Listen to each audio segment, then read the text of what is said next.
F.O.G. Recorded live. My living room in New York and felt comfortable knowing. See, people don't want me to feel.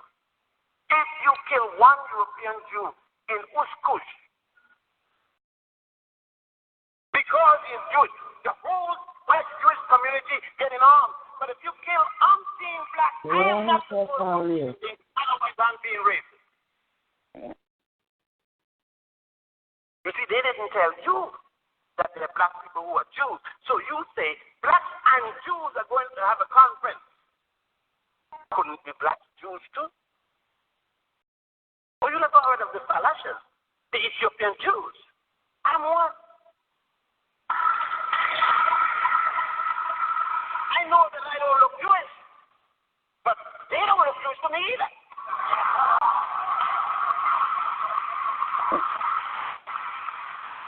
But this is because I'm dealing with things that you are not supposed to hear or deal with tomorrow. You're going to tell me a question and all who don't agree with this could ask the question and make the comment. They shouldn't wait till tomorrow when I'm gone and sneakily run and tell you, I knew better. They are called the Falashas, but here in the Italian staff.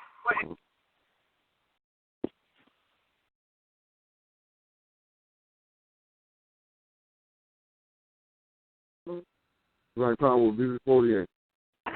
Right time. I don't know.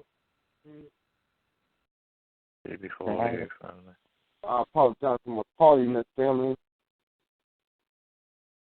I just dropped the thing. We're going in real strong just now.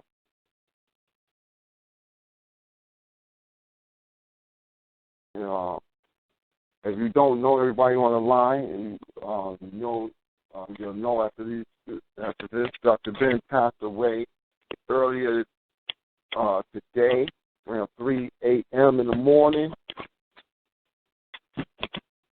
So, you know, for that, we'd like to give a quick moment of silence.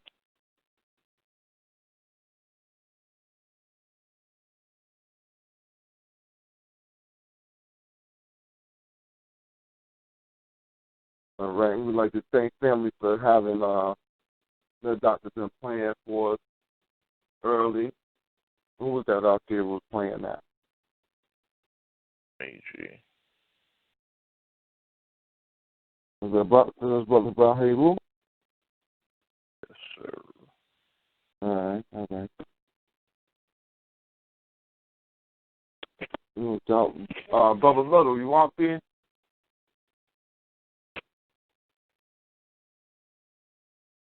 Black Power family, what's rough? What's wrong, family? Oh, man. Coming and getting everything correct, man. That's around in my, I'm saying here my law didn't go off for the time it was supposed to go off for. So by the time I looked at the time, I said, oh, man, what's going on? So, a little different time, so I had it thrown off a little bit. All in all, did I know y'all was in already, so I don't know if y'all could hear what was going on or whatever have you. I don't know, Brother Little, could you try to put that contact out there to let the good doctor know that we was everything was live and kicking?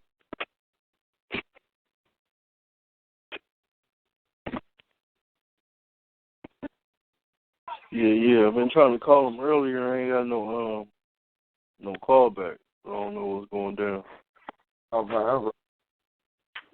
Well, we look forward for the coming of Black Power. What's going on? Beautiful day. How you doing out there, brother Mikaran? Black Power. It's all right, man. It's all right. As they said, today we witness a man transcending into a God.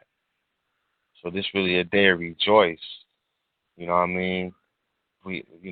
Brother Roddy Roo put that video on, and he was, speaking about how they're not putting the history in the textbooks. They're not going to put anything about our ancestors in the textbooks, and we should know that. So it's up for us to deify our elders. You know what I'm saying? So that's what we're doing today, man. Black Power.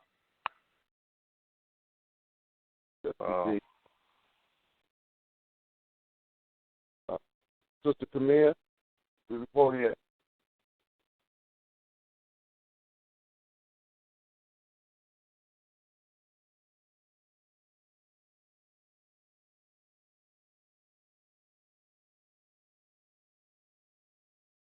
Oh, you know, out there, come out there.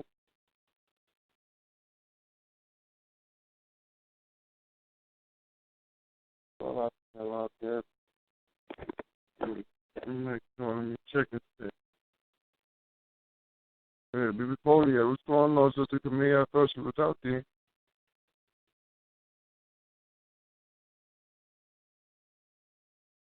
No, they can't stop that.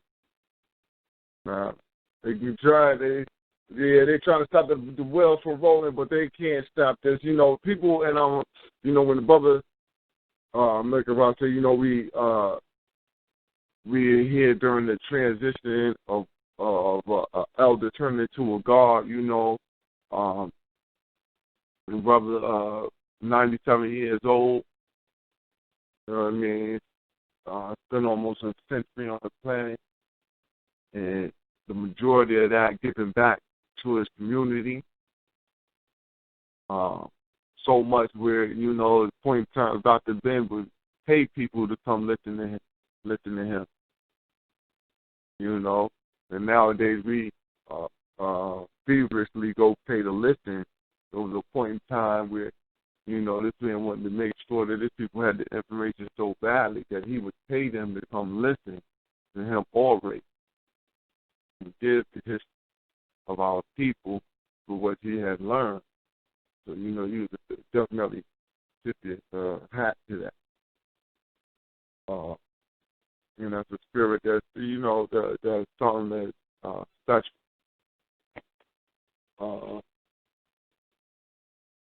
I'm lucky to have one of Dr. Ben's books that he put together his own self. The Black Man of the Nile and his family.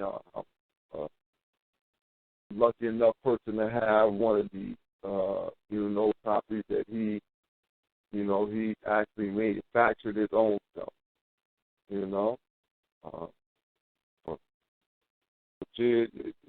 make sure that if you don't have his work, strive to make sure you get them as quick as possible, because knowing the Tamahu, they will cause a drought and start to drive that fight right on up. So with that being said, what's going on this Think Tank Thursday? We got Brother Little on the back end going in, and we got to make sure we get our team guests on up in here. Really get into some of this legalese. Also get into some of the history of this Germanic tribe that we're dealing with. German, who we will be dealing with somewhat with on Saturday, dealing with Tuesday.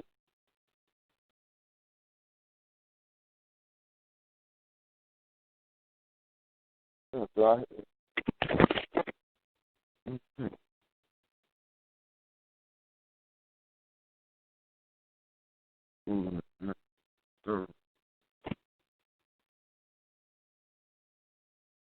But did Sister Camille come in?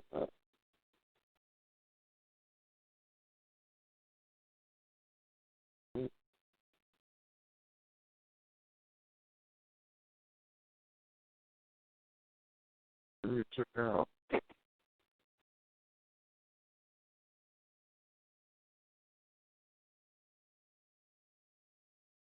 But would anybody else like to add on anything about Dr. Ben while we, during this few past a fleeting moment?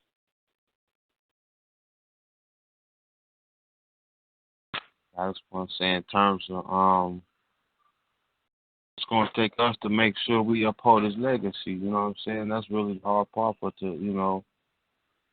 but given the footwork he laid for us, it's not going to be that hard. But but it's up for us to deify our elders. You know what I'm saying? So today is really a good day, a great day.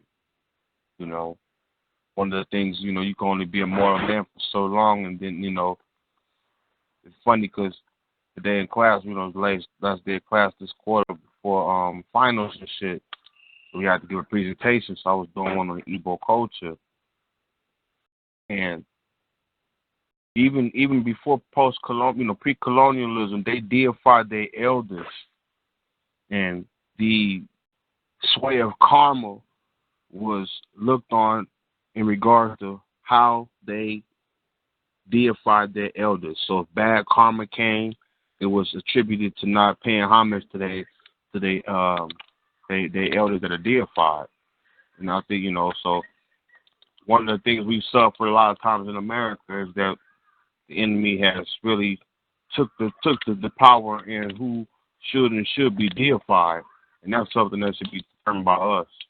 So right now in this time, with Ferguson and a lot of other stuff that's going on, it's really fuel that we should be using. You know what I mean?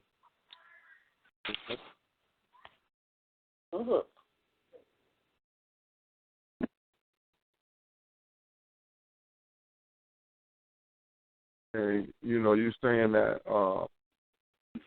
fuel that we need to be using. That's exactly where we at, because we have to be, we have to be ever vigilant and to be before holy, especially I'm just thinking about how last week when we did Think Tank Thursday, we just played a clip of Dr. Amos Wilson, and then this week with the elder transitioning, hearing his voices, that it is that calm reassurance, even though he passed on, is that reassurance that voice is already here and has already made a mark, and our duty is to take that hand on the shoulders of the great elders who put the work in for us to move forward up and beyond from whence they led us to.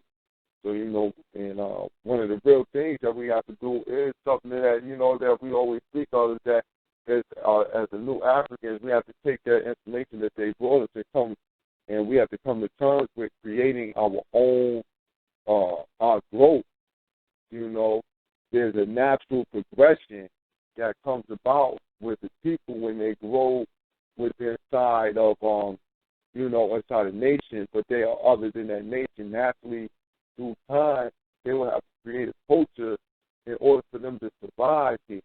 You know what I mean? And so I think that's where we at. We at that focal point of the creation of our own culture that will keep us surviving, and not only surviving but thriving within inside any land or any group of people we find ourselves amongst.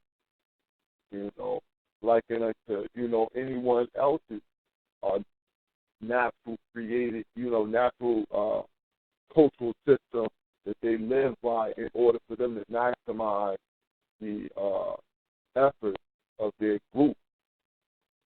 So, that's where we are right now. Just bringing those ideas together, which has been given for, they passed down to us. Exactly. That was the context I put with the paper. It was more or less so. If you find the people practicing the culture, and if the culture is not benefiting them to the maximum, then you have to question whether or not the culture was created. Because, as Dr. Ben say, all religion is basically the deification of man's culture. So if you find that Christianity or all these religions ain't serving the purpose of black folks after all this time, it's because it wasn't created to serve us. If you find that it still serves white power, it's the culture is going to always answer the calling of his master. You know what I mean? Mm-hmm. Indeed, I definitely understand what you're saying.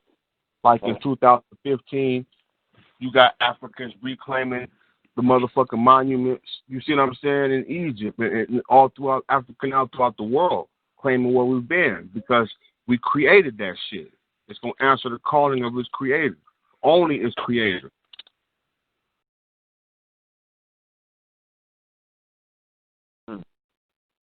You're absolutely correct with that.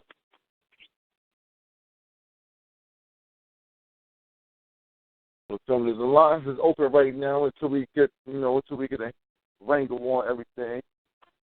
So please add one time in if y'all got any anecdotes on the time you encounter Dr. Ben material, just on the subject matter in general that we're speaking on. You want to add on, please do. For sure, family. Before we, I just want to say thanks to the spirit and the essence of Dr. Ben, you know what I'm saying, for going through what he had to deal with at his time period of getting his education so that he can give us the history of our ancestors and our grace to take us back to who we originally are, the things that he had to go through and endure for that. You know what I'm saying? I thank him for that. If it wasn't for Dr. Ben, we'd have a bunch of crackers telling us that that's they shit. You know what I'm saying?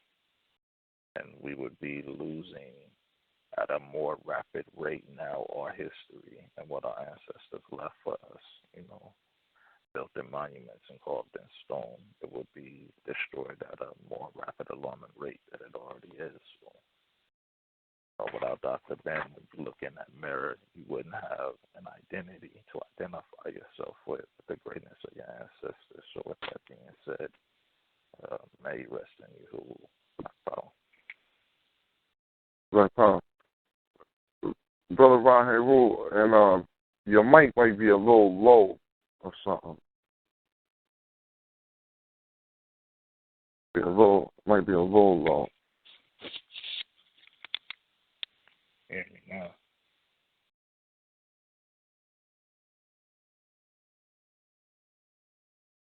Hear me clearer now? Yeah, there you go. Yeah. Perfect. Yeah. That being said, you know what I'm saying? We a child of Ra. As being a child of the sun, children of the sun. Let's just look at it like this. On how many things in the world and how many melanated bodies of skin does Amun-Ra touch on a daily basis, right? So take the greatness and the legacy that Dr. Ben left for you and be that shining sun.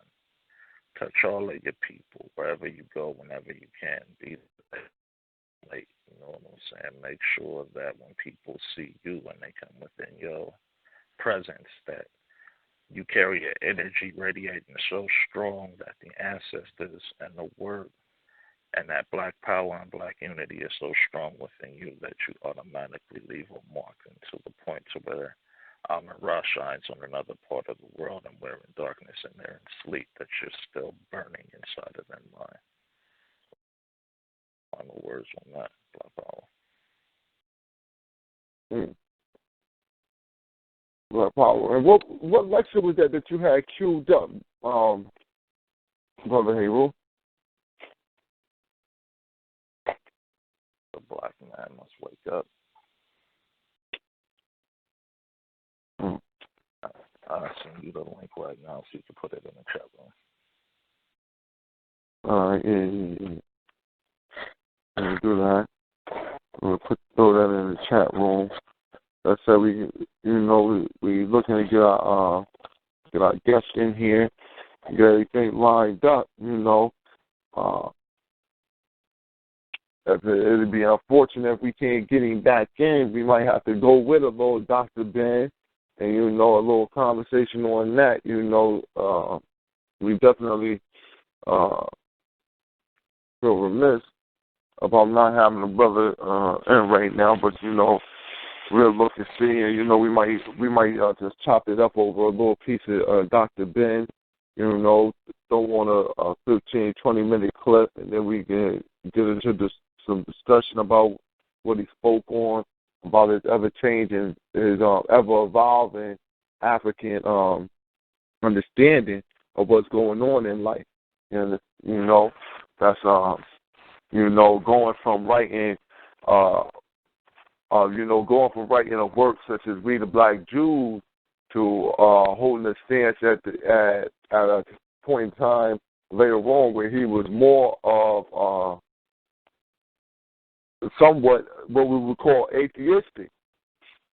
He definitely held the black woman as the supreme being. He stated this out of his own mouth, that the only God that he actually had known in his life was his mother. So, we just dealt with a couple of those issues and those, important points of view that Dr. Ben had that still permeate through the community that were basically unheard of by African people. We were stuck primarily under the doctrine of the male homosexual warrior cult and the male-only deity circle, or triune, or whatever you want to call it. Trinity. That's it. Excuse me.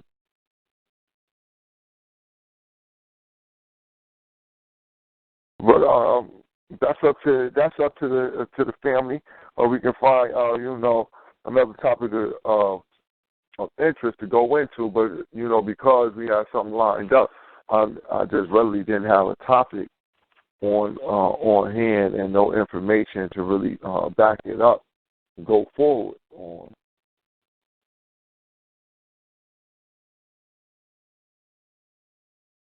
Yo, Black Power, Brother B, I ain't getting no response, Black, so, as they say, the show must go on. Already.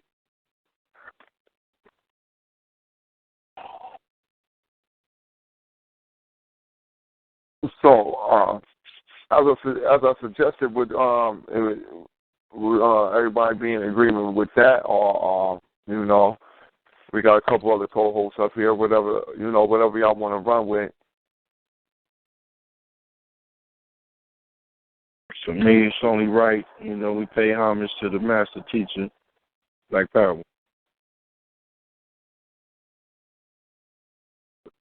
Black Power, I'm definitely down with celebrating the life and work of Dr. Ben.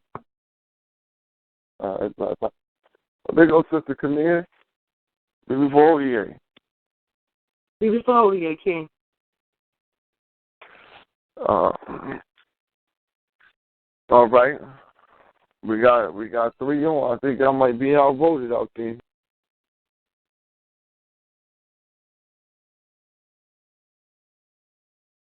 So what's going on, family? How would y'all like to I think it'd be only right, Brother Heru should continue, because I've never heard that lecture before. Yeah.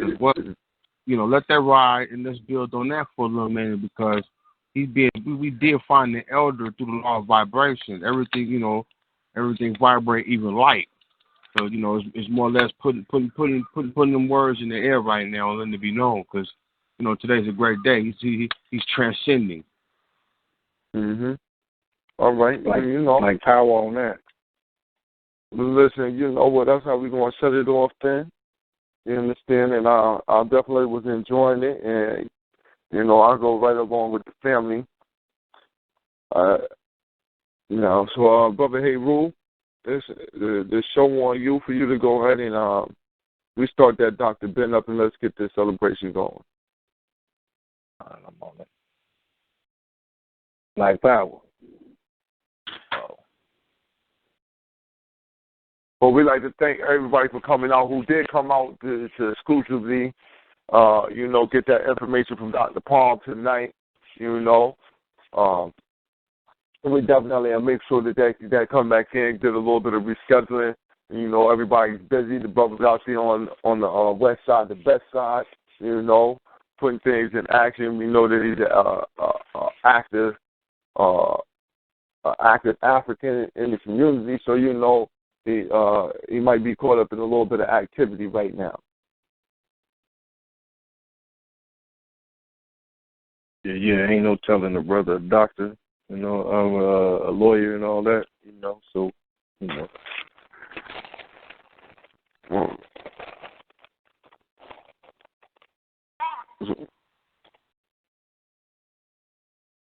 Africans had already worshipped Ptah, P-T-A-H. Amen Ra. You still say Amen at the end of each praise, and they told you it means so be it, that's a lie. Amen was the God of the Lord. And the still headed in Egypt, and Ra.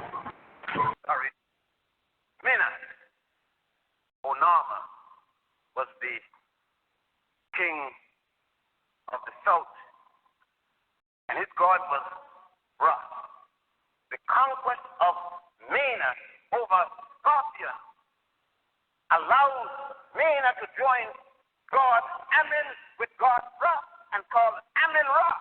Thousands of years before there was a Jehovah Jesus or Allah. Muhammad ibn Abdullah wasn't born until 570 of the Christian era.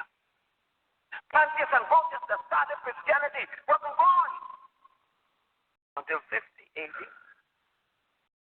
According to the story. And Abraham, who started the concept of a God named Jehovah, and Adam and Eve's story wasn't born until 1560 BC. The Africans of Egypt and Ethiopia and Nubia were already in their 13th dynastic period. No different than the lie they told us that the Jews built the pyramids.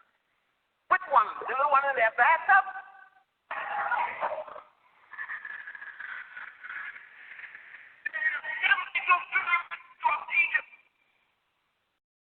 The first one was designed, engineered, and built by the most genius, first one known in the world, Imhotep.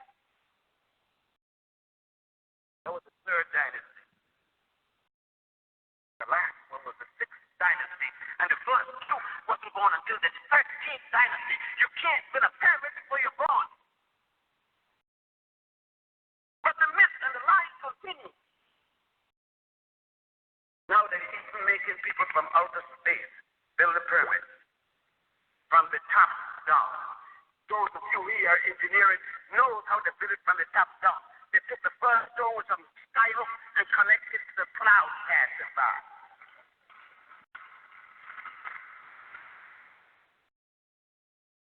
I'm not supposed to speak about these things. Oh, I'm supposed to be glad somebody give me a piece of goat skin with a thing on it that said PhD. Twice. And I'm supposed to so good. I got one of these goat skin. PhD, all in Latin. Feel good, ain't it? Different person. My mother isn't my mother anymore. My father isn't my father anymore. Black folks are not related to me anymore. I'm Greek, Dutch, Japanese, whatever else. Rainbow. I am Rainbow Coalition now.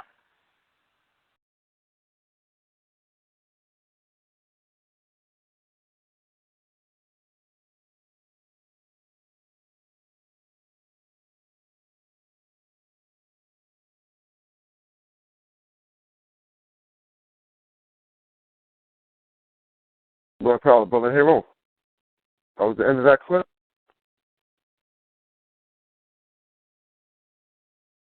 Man, what happened?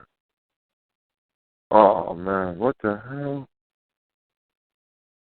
You know, why should mute everything? Oh, man, part of self, man. I don't know what the hell's going on. This shit, everybody lying.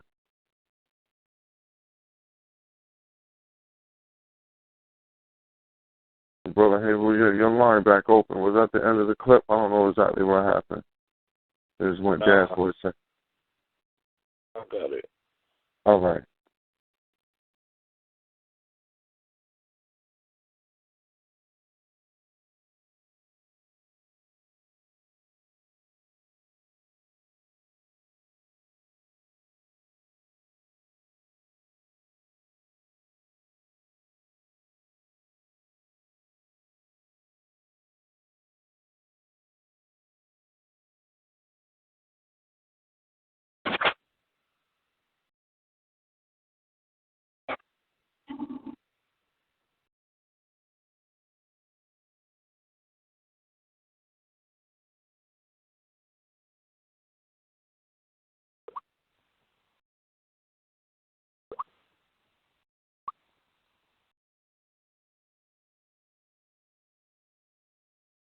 You got it over here, Will? Oh, there we go. The first one was designed, engineered, and built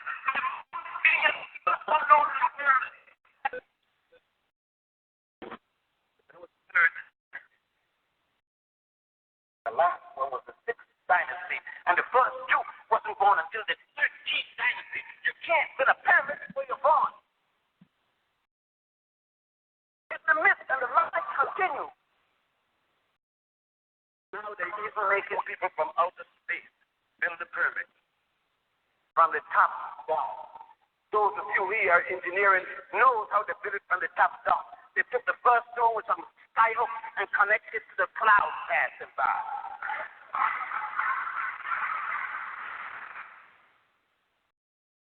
I'm not supposed to speak about these things. Oh, I'm supposed to be glad somebody give me a piece of goat skin with a thing on it that said PhD.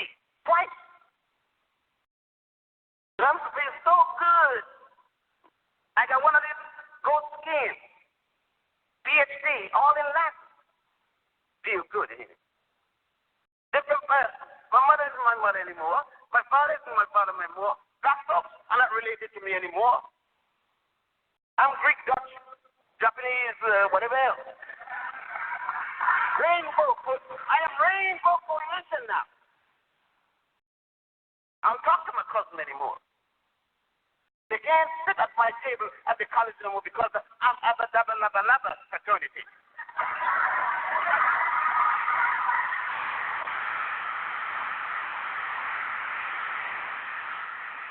Oh, the things we go through. All to keep us from the Pan-African concept. You know, when I heard that in, I think it was Selma, Alabama, or Montgomery, that 6 little black girls were blown up. I heard you vote for the guy the other day. Blown up in a little temple, a little Baptist temple. Tears ran down my eyes. Because my girls, I got 9, were blown up. When they were blown up. When they were blown up, mine. If my children blew up, how could I sit in my living room in New York and felt comfortable knowing? See, people don't want me to feel. If you kill one European Jew in Ushkush, because he's Jewish, the whole white Jewish community getting armed. But if you kill umpteen black, I am not supposed to say anything, otherwise I'm being racist. You see, they didn't tell you that there are black people who are Jews. So you say black and Jews are going to have a conference.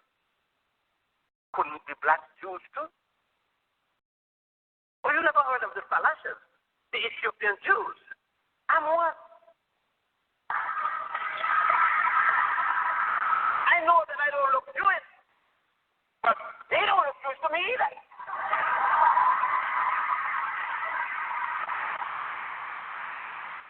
But this, you see, is rough stuff. Because I'm dealing with things that you are not supposed to hear or deal with tomorrow. There's going to be a question and answer period, and all who don't agree with it, but ask that question and make that comment. They shouldn't wait till tomorrow when I'm gone and sneakily run and tell you, I knew better. They are called the Falashas, but you didn't hear anyone saying anything in America when the Italian facts were exterminating the Falashas. Nobody said it. And it was the forerunner to what Hitler Hitler was to come and do next. But there was no rallying cry about my people. We were 5 million when Hitler arrived. Mussolini arrived. With the help of the Pope, Pius 11th, I think it was. When the Italians left, we were 50,000. But no cry. Isn't it strange that when you write and when you are taught, you hear only about a Holocaust? One. What happened to your Holocaust that's still going on? What happened to the 50 million Africans, your brothers and sisters, that were murdered in Munamatapa, now called South Africa, under Cecil John Rhodes? Do you know that black folks take scholarship in honor of John Rhodes, Cecil John Rhodes? Because you don't know. Nobody told you who Rhodes was. Rhodes made Hitler look like a playboy. You don't know about the Holocaust with Frederick Lugard and Dr. Jameson in what is today called Nigeria, with Goldie and others when they took over the colony. You don't know about the Holocaust with Leopold II, the Vanderbilts and the Pews and the others, the Rockefellers and so forth, when they took over what was called Congo in those days and changed it to the Congo Free State. How many million? 22 million? Were exterminated. African women pregnant were placed in the middle of roads, and 3 limbs put to both arms and cut with the horses and split them open, and the babies fell out as punishment that the men would see it. These are records. They themselves wrote, not realizing that Africans will come later to revenge these causes. But that isn't mentioned as Holocaust in any of your textbooks, because it was only Africans being exterminated. I don't expect enemies to say this, but I do expect that when you write and when you do your research that you use the appropriate term, genocide, Holocaust, wherever it applies. In Tasmania, an island off Australia, every last African was murdered. There isn't one left. And you don't call it a Holocaust. And you don't cry about it. You don't get up any day complaining. Nobody comes to you and asks you, but you cry for everybody else's Holocaust. Because you weren't taught that these people had anything at all to do with you. You forget that the slave boat did not come from Africa to America. It came from Africa to the Caribbean, from the Caribbean to America. The first boat that brought Africans here were not from Africa, but from Barbados. The first that came to Virginia in 1619 in Jamestown. So you weren't told that there's any connection. As a matter of fact, the people from Alabama don't feel anything for the people of New Jersey, and the people of New Jersey don't feel anything for the people of Mississippi, etc., etc. We have not been taught that way. Thus, we couldn't even have with Jesse an African drive for an African people. In the midst of the drive, we have to change to raise boat. And you stood here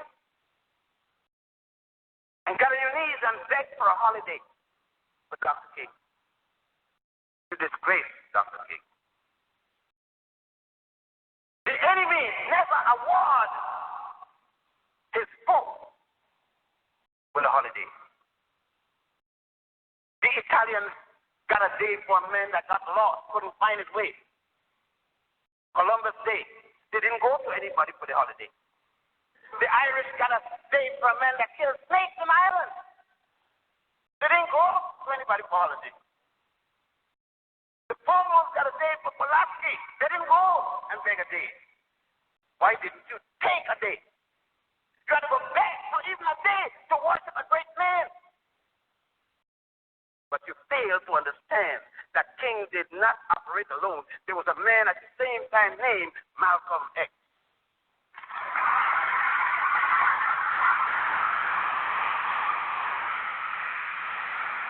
And somebody told you that Malcolm X preached violence. How the hell do you think you got here? By non-violence? How do you think you got lynched? And how do you think King died? By a bullet like Malcolm X. Malcolm left a woman named Betty with 6 daughters, 2 in her stomach when he died. They've never seen their dad. King left a woman with 3 children too. What is it about one struggling for you that isn't about the other struggling for you? You let people decide for you who fights for you. What makes Malcolm less fighter for you than King? They both died fighting the best way they knew for their people. None worse or none better than the other. But worst of all, you have not one day cried for Rosa Parks. Black sisters started off. Just give them black sisters a chance. They will show us brothers the way.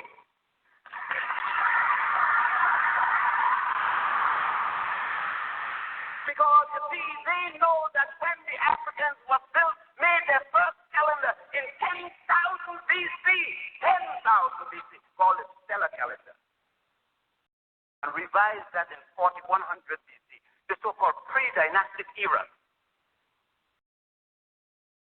Where was Greece? Where was Etrusca that later became Rome? They don't tell you about this, do they? They don't tell you anything about this aspect of the African, because it's not slavery. It doesn't deal with Amos and Andy. It doesn't deal with Ruth and Nozzle, which they got you to believe had something to do with your history. They couldn't do this because they did not. Where were they when you were dealing with astronomy? That's the movement of the stars and the other planets related there too. And astrology, I'm not talking no nonsense about when planet is down in Pluto and some of that's ignorance. Downright premeditated ignorance. Even a jackass wouldn't cover that. And some of you wouldn't come out of the house unless you read a horoscope.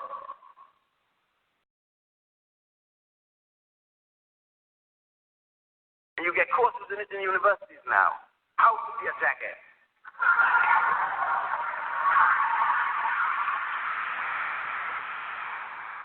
Let us get it down.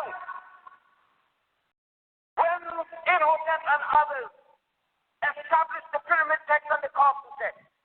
When you go to a place called Aswan and you see how the Africans, your ancestors, dug those marbles of it.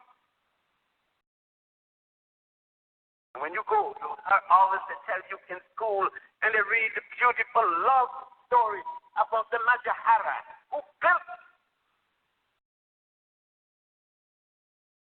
his talent for his most beloved wife, Taj Mahal. They didn't stop to tell you that thousands of years before that, a pharaoh by the name of Ramesses II not only built a temple out of pure rock, bigger than this place, along with one for his most beautiful and most precious wife, Nefertara. Don't mix her up with Nefertiti. Nefertiti was the wife of Amenhotep IV, who changed his name to Akhenaten. That's the 18th dynasty. I am talking about Nefertara, the wife of Ramesses II. That is the 19th dynasty. No mention about that, because the case tell you African men did anything good for African women. Much less to mention pharaohs and queens. Yet the evidence is still there. You go to Ethiopia, the place called Lalibela, and you see the rock-hewn temples, the rock-hewn churches in the side of mountains, down in the ground. Engineering, thousands of years before any country existed in all of Europe. I'm not speak about it. All I say to you is check me out. Check these things out for yourself. Go and see them. Read about them. Research about them. So when Dr. Why? What happened? He said, why do I need to know it? If Dr. Martin Luther King knew what I'm talking about, he would not have gone to Mohandas Karamchand Gandhi to learn about nonviolence. He would have known that Gandhi read the work of Akhenaten to learn about and he would have gone home to his native Africa to get first-hand information. But they kept the teaching from in all the universities, even when he went to University of Massachusetts, BU rather, with Dr. Harmon and others up there, they didn't tell him about Akhenaten because, you see, they don't talk about Akhenaten because Akhenaten talked about monotheism. He died before Moses was born, preaching monotheism, the worship of the God Aten, A-T-N. He talked about the Trinity of God, and you could go at a temple called the Temple of Luxor and see on the wall the Trinitarian concept 3,000 years before Jesus, Mary, and Joseph. But they couldn't teach Akhenaten. They couldn't teach these things because then you would question what is being taught to you now in theosophy, in theology, in philosophy.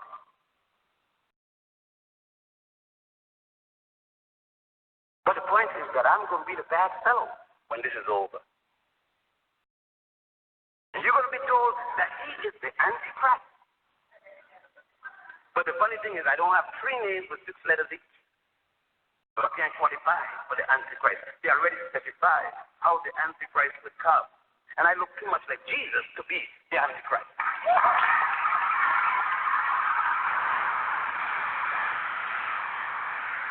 Oh, yeah. What happened to Jesus since he got blood? When ask your professor of theology how Jesus got blood. Ask your professor if it was not until Michelangelo was commissioned by Pope Julius II, 1509, to draw what he believed the Holy Family looked like, that he took his uncle's son, and his uncle's wife, and used them as the model, and that became Mary, Jesus, and Joseph. Up until that time, it was the black Madonna and child, which the present Pope went back twice. So his name is to worship at the feet of the black Madonna and child. The racism hadn't hit Europe yet.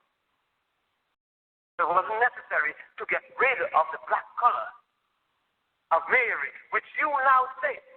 When you don't want to say Jesus was black, you say he had no color. If he had no color, how did John the Baptist see him to baptize him? Talking about baptism, you should go to the temple there and see baptism of the pharaohs thousands of years before Jesus. They call it purification rite. Go and see circumcision thousands of years before there was an Abraham. We should circumcise, and that would make him a Jew. Our education, quotation mark. I think that Carter G. Woodson, and I should have mentioned this man's name long ago, said it best in his book, The what I'm saying. The miseducation of the Negro. Assuming that Carter knew at that time that Negro was wrong, but he had no choice because he was fired. Fired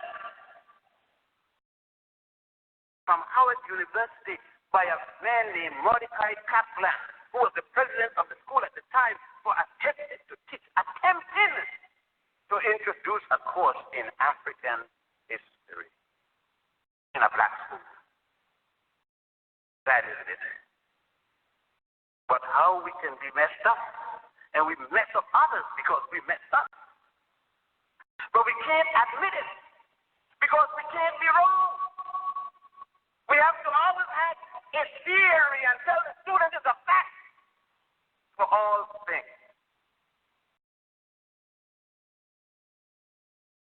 It's like the other day I heard a woman talking, oh God, my daughter got an illegitimate child. So what happened to the child? Did they have a law book? Illegitimate child. And I wanted to know what was that. So I went to the hospital to see what was wrong with the child. I said, did the child got a mother and a father? They had sex with a penis and a vagina? What's wrong with the child? Well, she didn't have a marriage certificate. I said, what that have to do with child? Do you know that Jesus and that Mary and Joseph wasn't married? And that she wasn't married to the little angel either?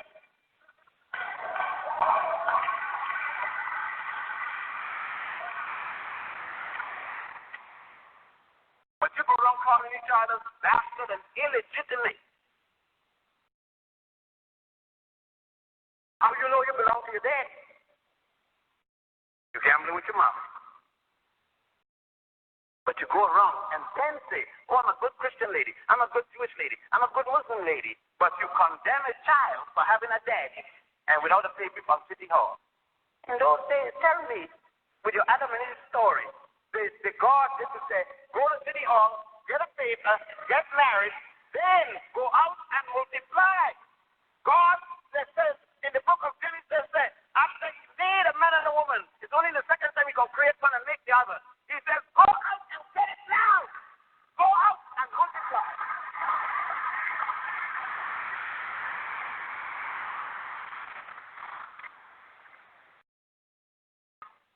That doesn't mean that you act like a pig in a basket and dropping everything you got. That doesn't say that. But it doesn't also say that if God gives a woman a vagina and a man a penis, why do you think God gives them that? To use it.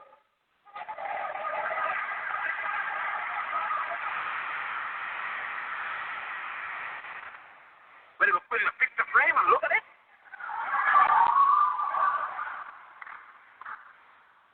but this is the kind of distortion that you have been given by the same man who asked you to give him 10% of your salary. Every Saturday, every Sunday. Oh, I'm going to hell. That's no big deal. Because they said only 777,000 going to heaven. How many people in the United States of America? 220 million?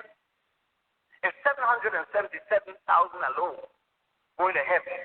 You got as much chance hidden the Grand Prix in New York, in New Jersey, in California, in London, in France, as you got getting him. So I'm sticking with the devil. But since he got more followers than anybody else, you don't hear the devil having to advertise. Come to church. Because he got what's for him. Because you pray so much. The other day you pray. Jesus came here in Harlem the other day with his heavenmobile. In the middle of Harlem. Coming down Lenox Avenue at 145th Street, 11 o'clock Sunday. Jesus knew he had brought all the things black people were asking for. The heavenmobile was full, even much more full than Santa Claus's chariot. 11 o'clock when the bell rings, the first thing Jesus heard, give me. He says, oh hell, I didn't bring enough, and he went right back. Because they were still begging, give me a fur coat, Lord. Give me a new Cadillac. Give me a European girl. Give me a job.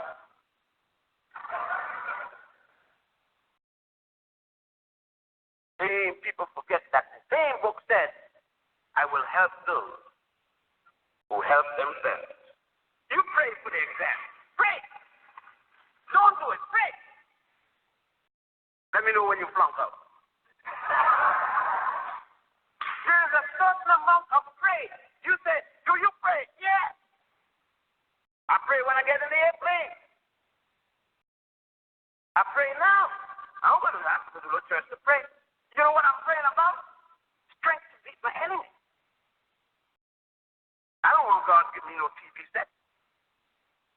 I'm working, get that. I pray for God to hold the moon from bumping into the sun. That's all I want God to do. Stop an iceberg as far as my head in Alabama. That's a long way the iceberg got to travel. But I want the iceberg to leave Alaska. Because if the iceberg hits me in Alabama, we're all dead. But I'm not going to pray for God to help me to beat my enemy. I'll do that myself. And I'm not non-violent. When my mother had me, she didn't have me non-violent. And 9 months days don't come up non-violent. You hit me and start praying. You pray.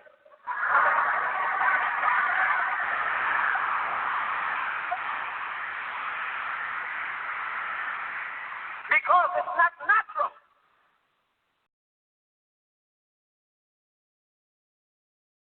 Because I know this.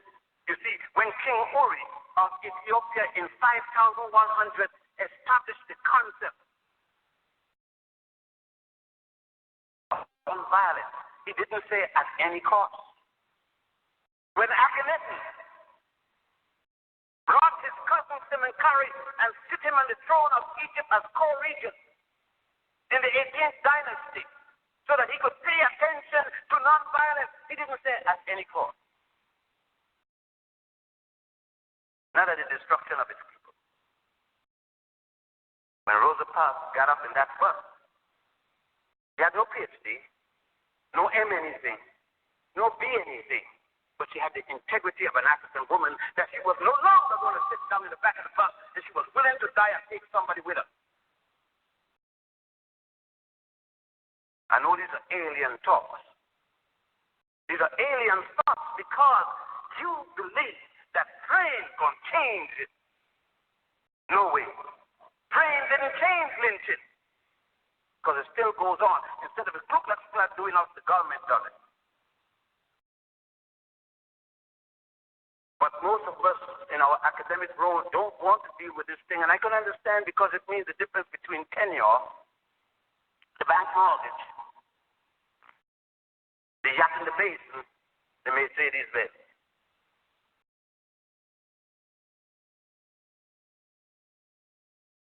And winding down for the question and answer period, and I hope to be a very jolly one. I'm not going anywhere till tomorrow.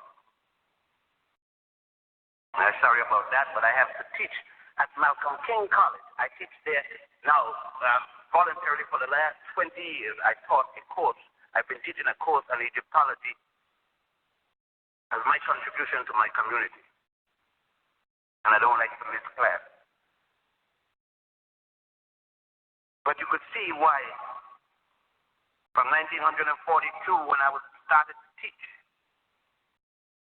to the present time, I've had to struggle. I've paid the price. I've been shot at physically for what I teach, but no one wants to check the evidence. But the hundreds of people who have gone to me to Egypt and study tours have seen.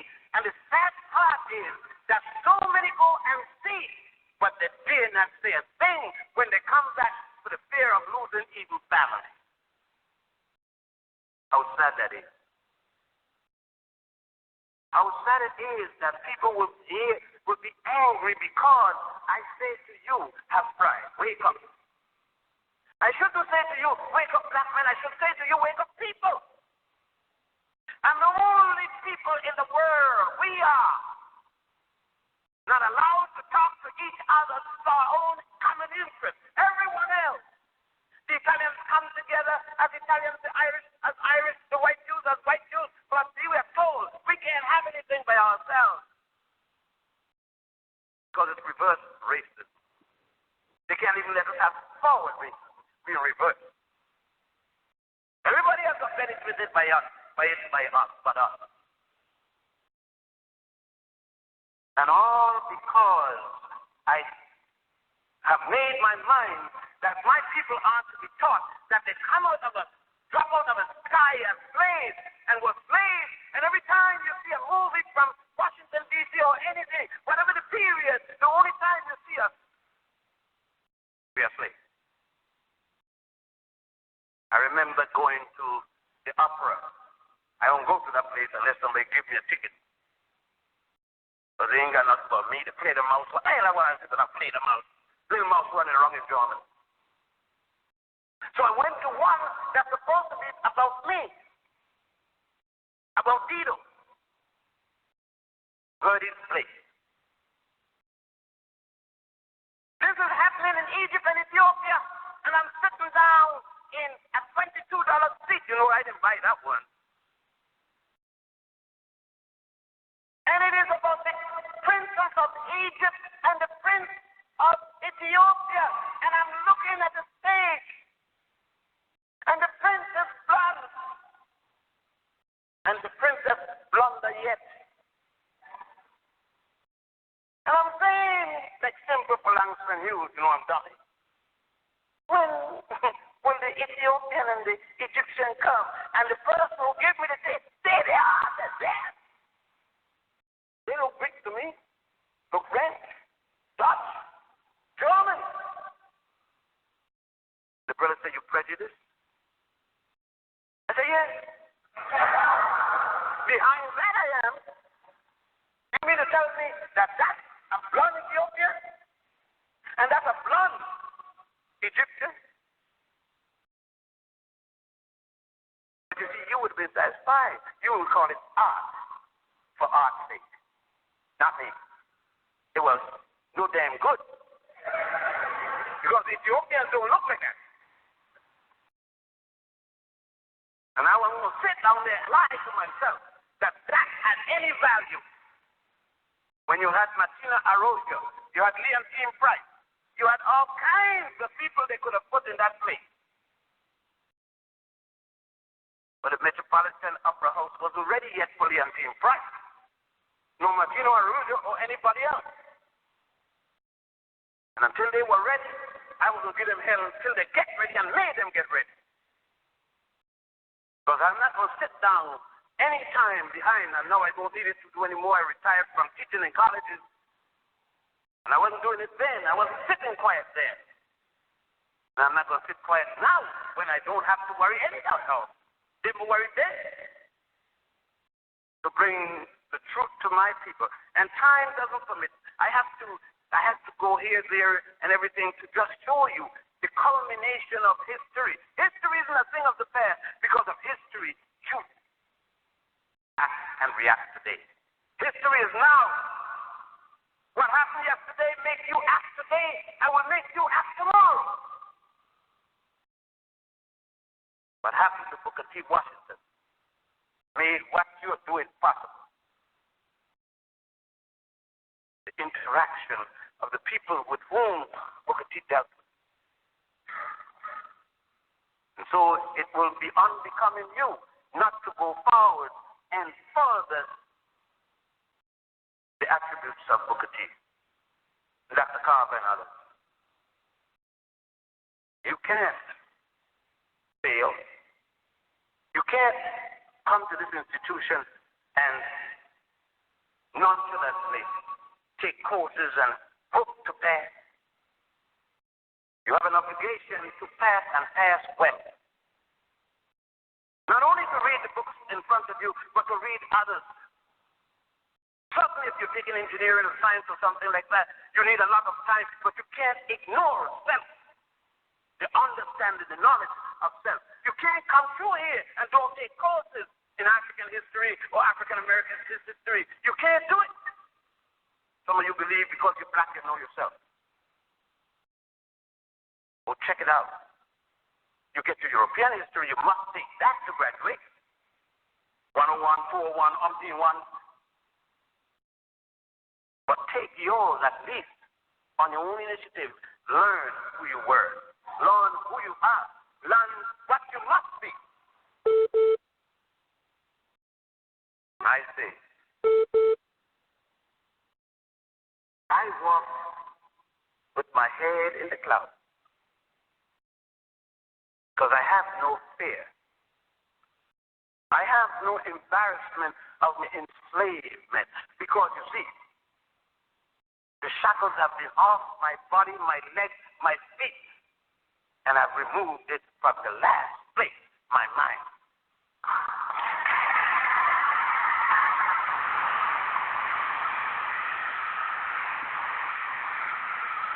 And thus I'm a free man. When I look in the mirror, I feel proud of what I see. I don't need reefer. I don't snort. I don't stick nothing in my arms because I'm already high. High with the beauty of the woman that gave birth to me. Somebody else out the other day asked me, do you know God? I said, yes, she died 14 years ago. What do you mean? I said, Mama. Dear Mama. The first time I opened my eyes, there was a black woman putting a nipple from a breast in my mouth to sustain me, having sustained me for 10 months in her womb, not 9. That's the sign.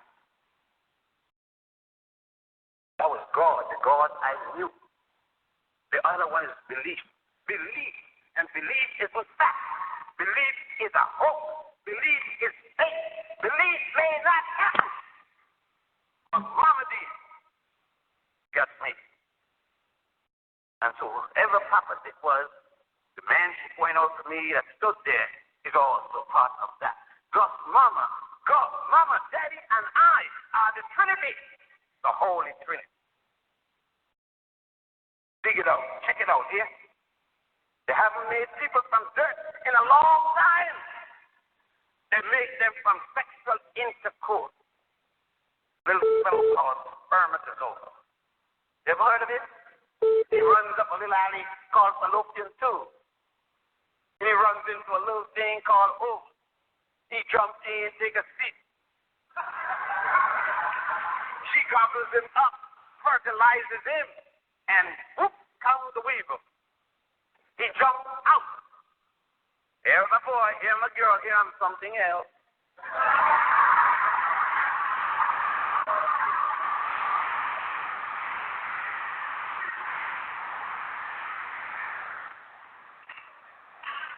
But nevertheless, you could see they're not going to invite me back to Turkey. But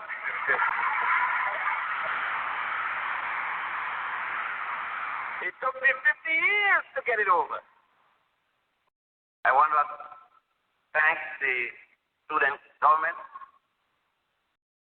the body of the school as a whole, those in administration who made the possibility of the ASA, etc. And for those who have been so nice, making the day the most comfortable one since I've arrived. I hope that the monologue so far, hope it will be a dialogue as soon as I finish, would cause you to at least do some more thinking. Don't accept what I say. Check it out. Read books about yourself. There are millions of them. Let no one tell you to the contrary. Read all kinds of religious dogmas and theories. Don't let anyone tell you this is it and there's no more. Read it all. If you could read Mein Kampf, you could read anybody's Holy Bible. The Hindu Bhagavad, the Muslim Quran, the Christian Holy Bible, New Testament, the Jewish Old Testament, the book of what is the marriage, the teachings of Ulamari, that's the Yoruba religion. The teachings of Dambala Widow, the teachings of Kudum, and by the way, it has nothing to do with witchcraft. The teachings of Fungai, the major god in Kenya, Unkulunkulu of South Africa, Ra, Ptah, Osiris, the god of resurrection, 4,000 years before Jesus, he was taught to raise men from the dead. He's known as the god of resurrection. Read about your people in the past, present, future. Understand the voice as it understood God. Understand Malcolm as you understood King. Understand these. Understand Sojourner Truth as you understand Harriet Tubman. Go back into the past and read about your most beautiful and your most strong queen like Hatshepsut, who fought and drove up the Hyksos out of Egypt. And Zinger, who fought for 13 years ahead of her troops, defeating the Germans and the British and others, before she died on the battlefield. Queen Kaina, who stopped the Arabs in North Africa and died at the head of her troops. These are great and glorious African women. Read about the African woman who took the guts of a pig, took out the feet, clean it out, wash it out, cook it so her man could get a little protein and her children. Call it chicken or cripple steak, either way you want. The African woman who had sense enough to send her daughter to school when her man-child had to go in the workforce from before sunup to after sundown.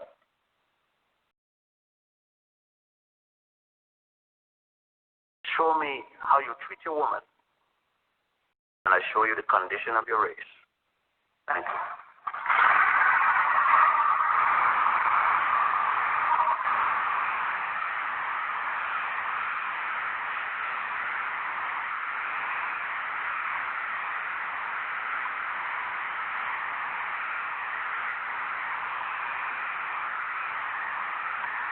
No problem.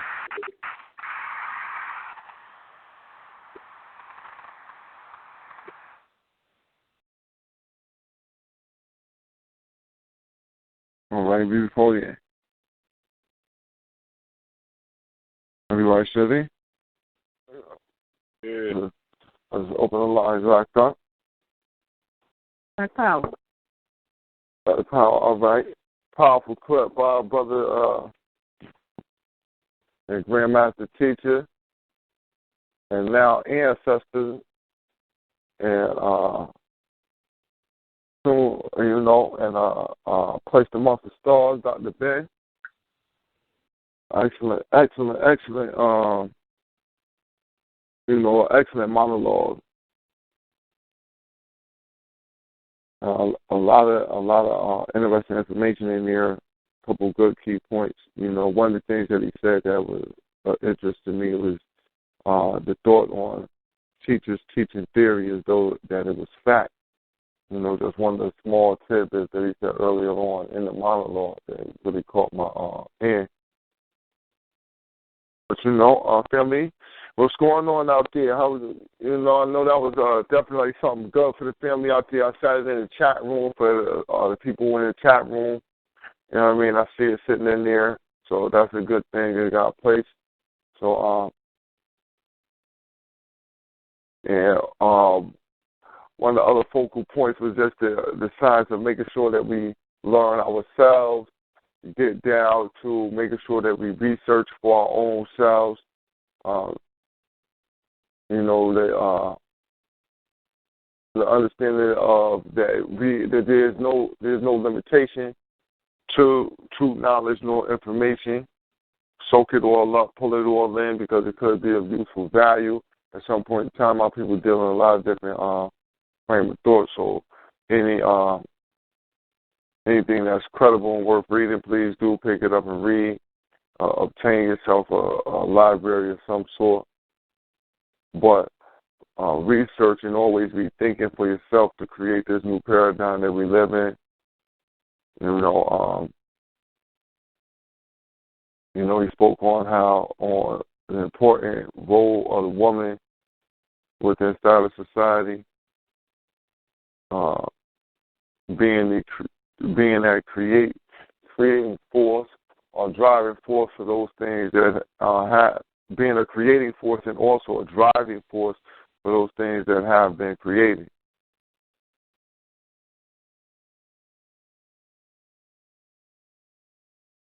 Anybody else want to add on? The lines is open.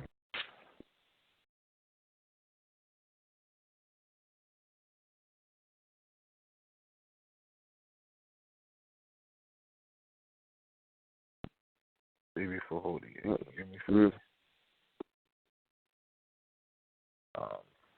He said a very lot of important things.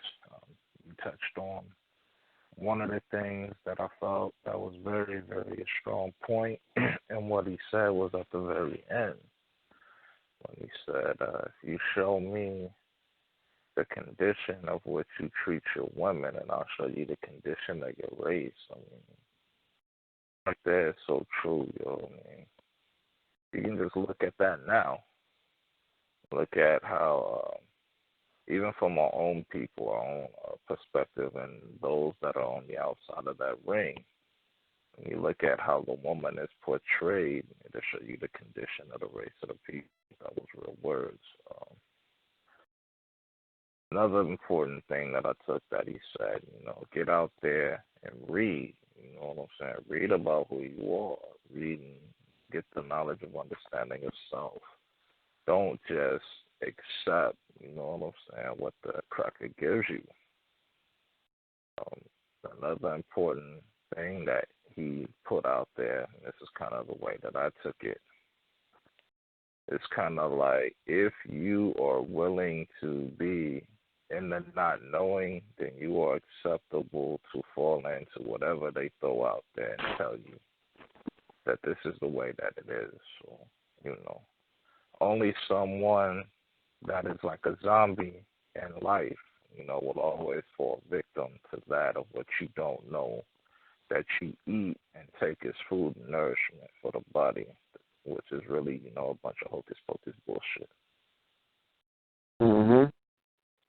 And he also, just explained to be practical. You understand?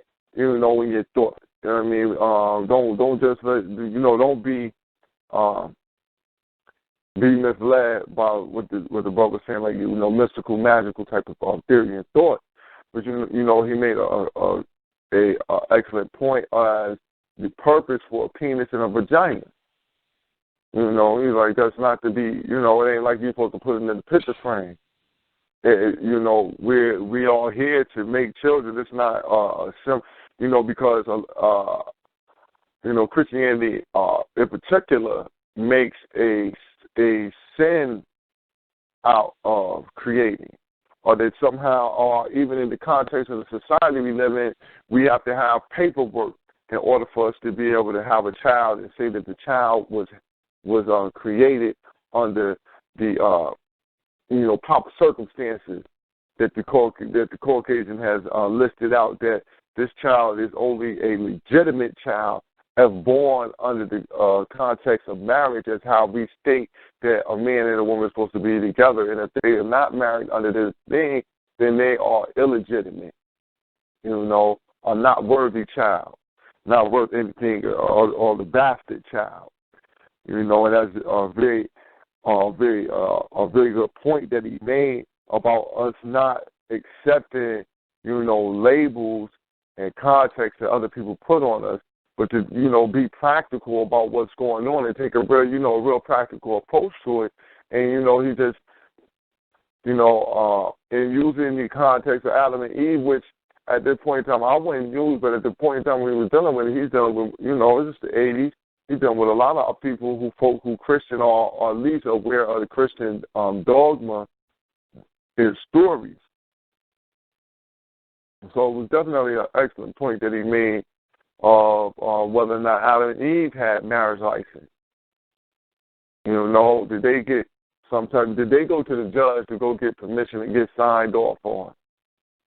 These are not the things that are natural to us. So inside our own culture, we should definitely make sure that we shun unnatural protocols like that, especially to say that a child was illegitimate because they're not up under the context of marriage, is how the cracker put that out there. That's definitely one of the that's something that he said that I was it definitely tuned in. I definitely tuned in to that point right there, because we have a lot of youth growing up under that context of being what we would call illegitimate.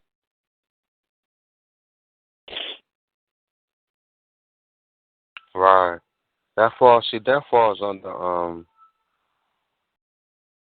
really how they institutionalize how can you put it, European social classes. I mean, when you talk about African context and how we deal with social life, we've been here so long, we've worked out so many other ways to deal with issues that are now reoccurring. So I love when Dr. Clark, Dr. Dan, they put in the context that we didn't have institutions in place that are in place right now to hide the cloud of how the society is doing in terms of standards.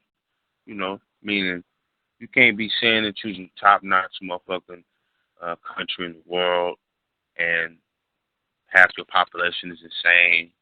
You lock up your elderly, you disregard your children. You see what I'm saying? And that's the context what's going on right now. You know what I mean? The jig is up.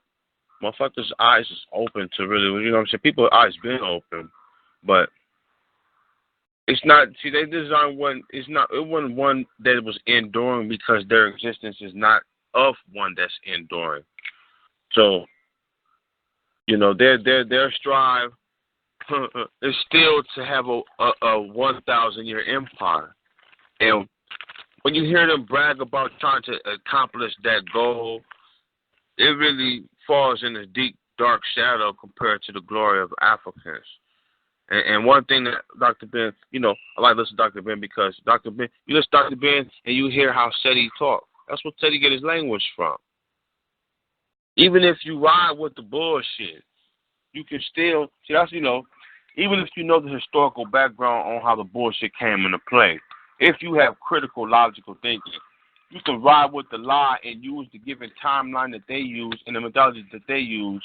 And if you know African history, you can still weed out the bullshit. See, that's what's, it's not just one, it's not constructed with just one flaw. This shit got so many contradictions. You can go any other way. I can go with your lie. That's why really we better qualified than anybody because we can go with the lie. We know the arguments is made. We know what niggas is using to defend this shit, and we know where we stand. And we comfortably can make those decisions. I'm speaking for myself. Because niggas know they place in history and they know where that shit fall in place in history. And not only that, nigga know how the bullshit fall in line and how it really don't apply to us. It's really forced to be applied to us. Mm-hmm.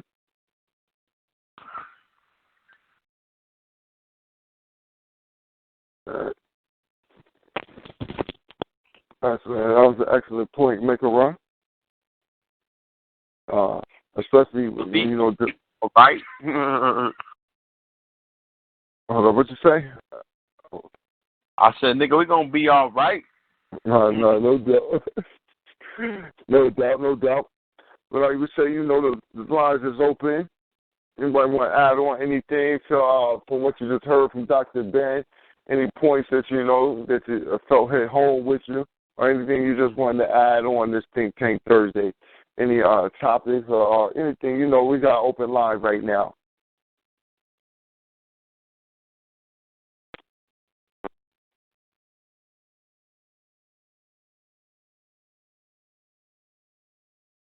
I see y'all out there. Why just stay quiet? Everybody listening in, chirping with the birds or something. I know I know that we started off a little later than we normally do. Hope y'all ain't hit the library that quick. The library fill up around this time of night.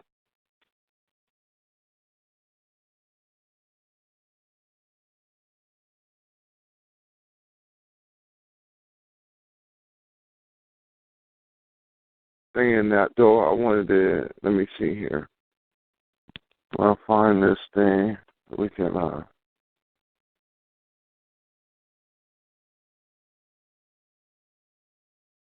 and one of the other things that Dr. Ben was saying is about how we will portray the media. And he was saying how we take roles and we still playing, how we're still playing the slave theme over and over, how we're still being the slave, the mammy, type of theme over and over. And, that's the 80s that he's saying this. And, we still can see this reoccurring theme right now, 2014, 2015. We're still running with the 12-year slave. We're still looking at ourselves in a manner of servitude to people that we've been, that we've been dealing with as enemies for, thousands of years. And another key point that Dr. Ben made that, I don't know if I caught it or not, was that he made the point of not putting the burden, right, of taking care of his enemies on a deity. Like there's no way that he could put that on God, that God should come take care of his enemies that he's dealing with on this planet, being that you're already here. It is your job to take care of that enemy.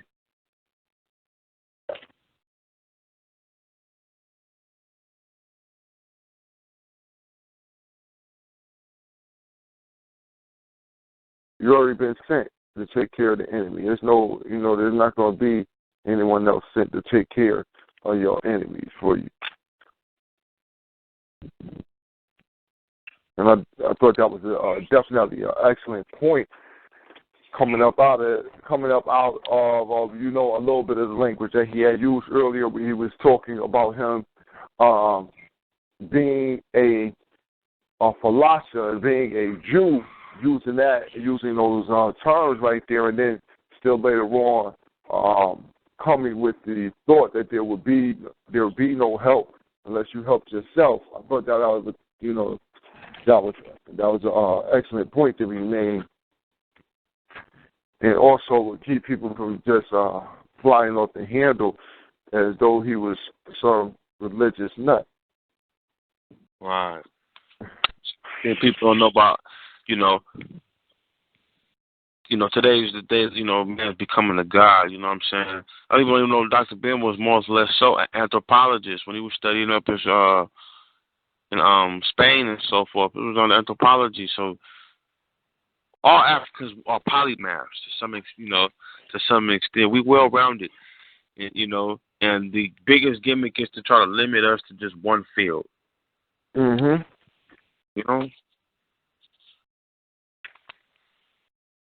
Yes, you're quite right with that. One little story I heard about Dr. Ben is that he actually, when he went to go teach in what's that Muslim school? What's that Islamic school he went to go teach at? What's that? Halassar? In Spain, what's that? Shit. I can't remember the name of the school. But that he faked his shahada to be able to get in and teach there. Because, you had to be a Muslim to get to teach at the college. The bed was when he wanted to get that information in, and plus, a lot of Africans and Muslims be at these schools, and he wanted to be able to teach his people. So he had to do what he had to do to be able to get up in there. So he had to Alhamdulillah and Alhamdulillah for him.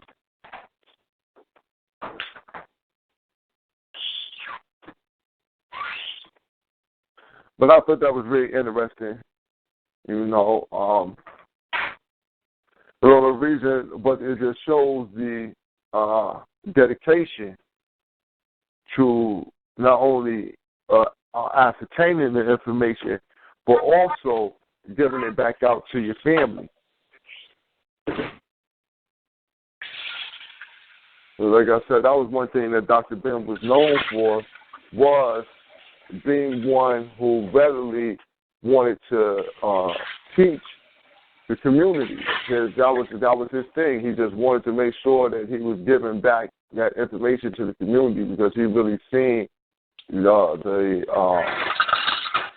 detrimental step we was in. Dad, somebody, hold on, man. Who is that, man? God damn. Y'all come in here with that kind of noise? I can't. That's unbelievable. Who the hell is that? Whoever that is, man, you got wild noise in your background, man. I don't know who that is, but whoever the wild, offensive person is, man, please either turn your line off. I'm going to go through and hit the lines, and I'll find out who you are.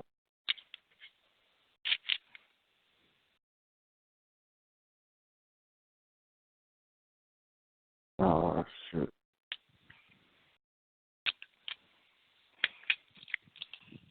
If I can.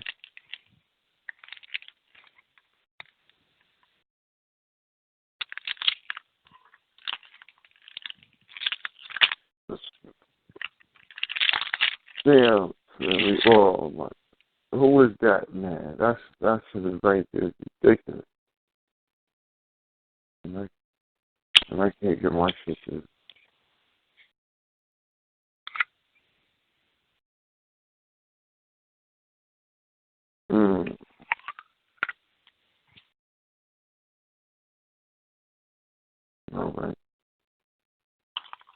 All right, so let me see here. Yeah, somebody just came in and just started cracking shit. You're just going crazy, opening up bags. You call into the show, you start opening bags up. You cracking your knuckles and all type of crazy shit.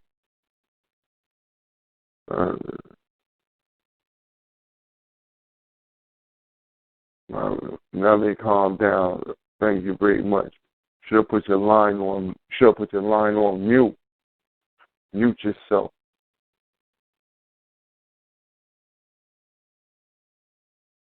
I don't even know who that was. Sister Camille, what's going on out there? Black Power. Black Power. How you out there tonight? Enjoying the program and celebrating the life of the great master teacher. Long live the spirit. It's a great day. With the answers. Good for us. Well, Dollars, anything you want to throw in from listening to that last little clip that we just played, and anything that you wanted to put in about Dr. Ben that was special to you, any books, any tidbits of information that that you learned from him. And that's a lot you asking right there. I gotta say, the thing that I got from Dr. Ben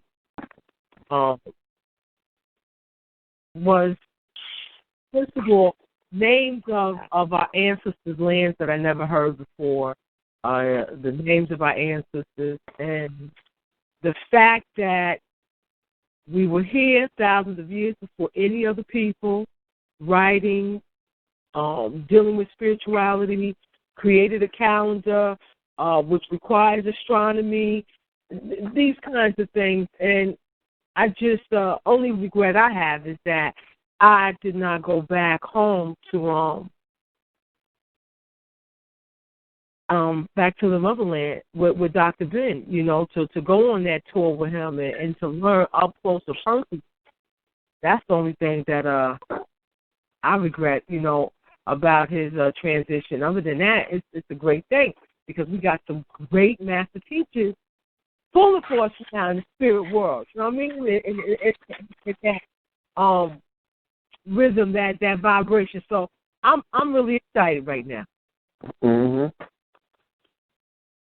And you know, you saying that Dr. Ben was one of the first people that I heard on a rostrum or in any type of lecture forum just utilizing the names of Kemet, you know, speaking about Tassetti, Marie, Tim, not saying Osiris, but saying Asar,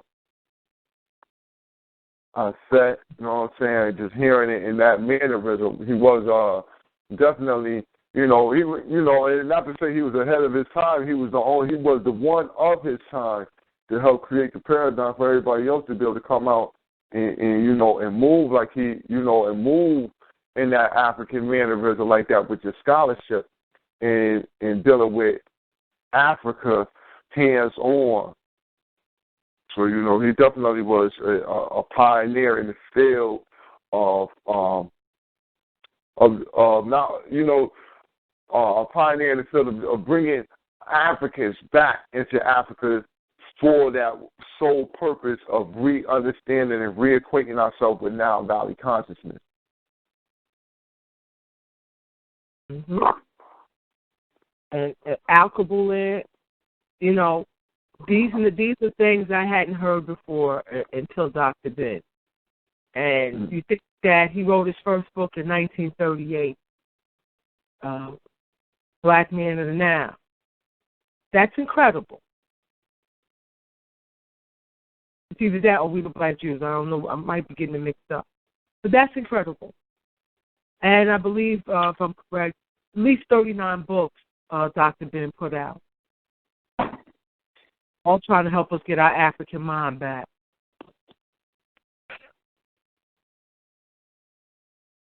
Yeah, he has a nice assortment of books. I don't even have a complete book list of Dr. Ben. I can say that. Brother Mekara, Brother Heru, when y'all happen to have a complete book list for Dr. Ben?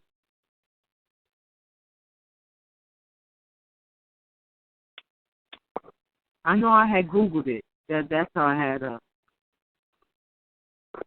got that number 39. I think it's in the back of one of his books, bro. Like all the books you could order from him that he wrote. Now, but I got this. I got the new Black Man. Now I got several of them in here. Some of the newer ones. But I got some of the older ones, and in the back of the older ones, ain't no book that's like that. I'm gonna look right now though. You saying that? Let me go. Let me look and see.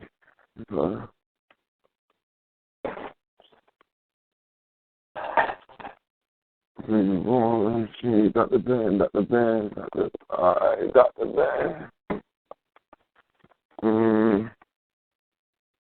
Listen.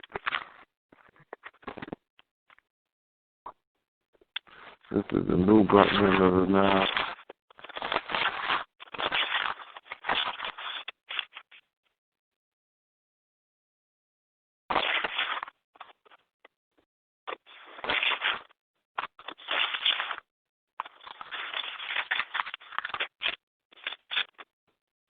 Couple pages of bibliography.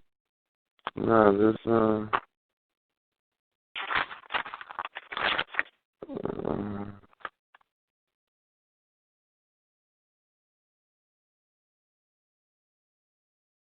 forward notes.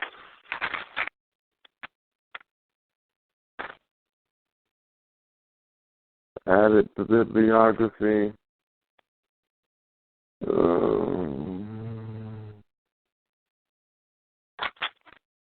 Nope.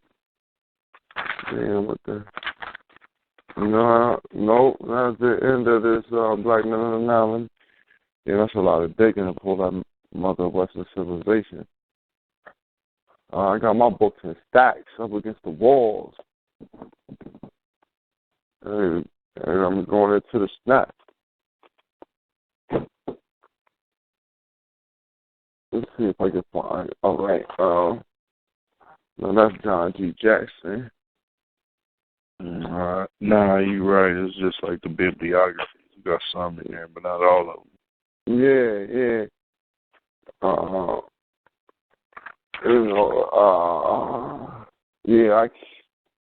I have to pull it, and we can at least post it. I know by tomorrow we'll be able to at least pull that together. I know we hit Google a couple of times and might be able to pull a complete list. Sister Camille, was that a complete list of books, or did they just give a number? It was Wikipedia, and I was wrong. It's 49, according to Wikipedia. All right.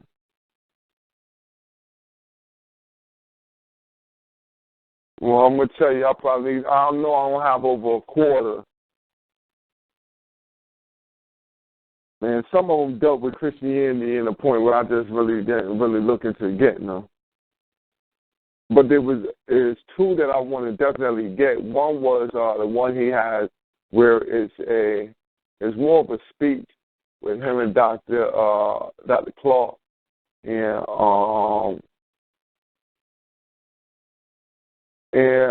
Heaven is Between a Black Woman's Legs. I believe that's the name of it.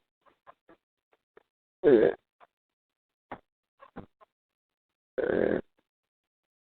And from there, you go, I can freestyle any other ones.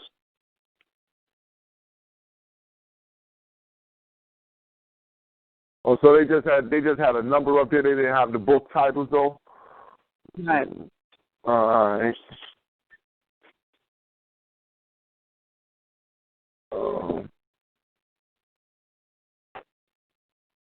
All right.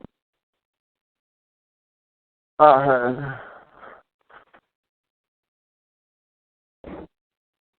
heard tell that Dr. Bennett gave his library to the NOI once upon a time.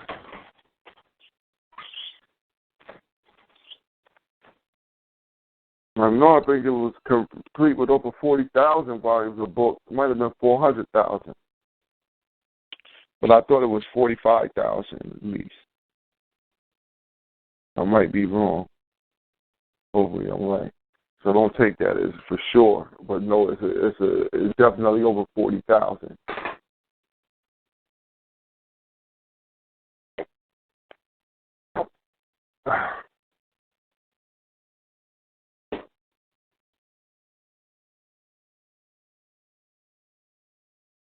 So what more can we say about this man? He's sparked the new blood, the new energy. And you fans like I am, you know, I ain't going to say fans, but if you generally enjoy and are happy about what was been given back to us in the form of Brother Sarah Suicedi, you'll be happy. You know, about what the great beloved Dr. Ben has been able to bless us with. You know, his spirit and energy will definitely rise through all of us. Everybody who's been touched by just a word and a thing to do is make sure that your babies get it. You know, make sure that they get in tune to Dr. Ben. Put them on to that information early, so then that way they'll have that strong, firm foundation of African, the African centeredness. And really be a sincere African, because, you know, it's everything come along with it. We deal with the good, the bad, and the ugly. But as long as it's African, it belongs to us, and we got more good than bad and ugly.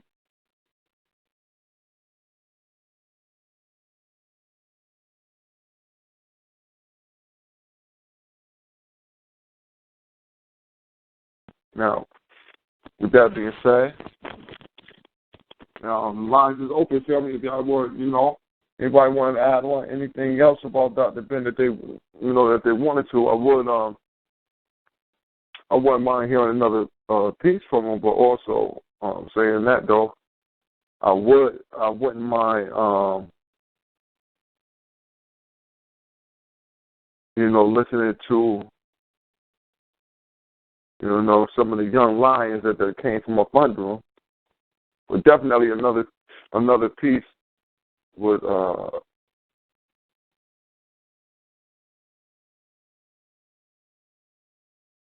will go down proper. Come on, if I can get my shit open.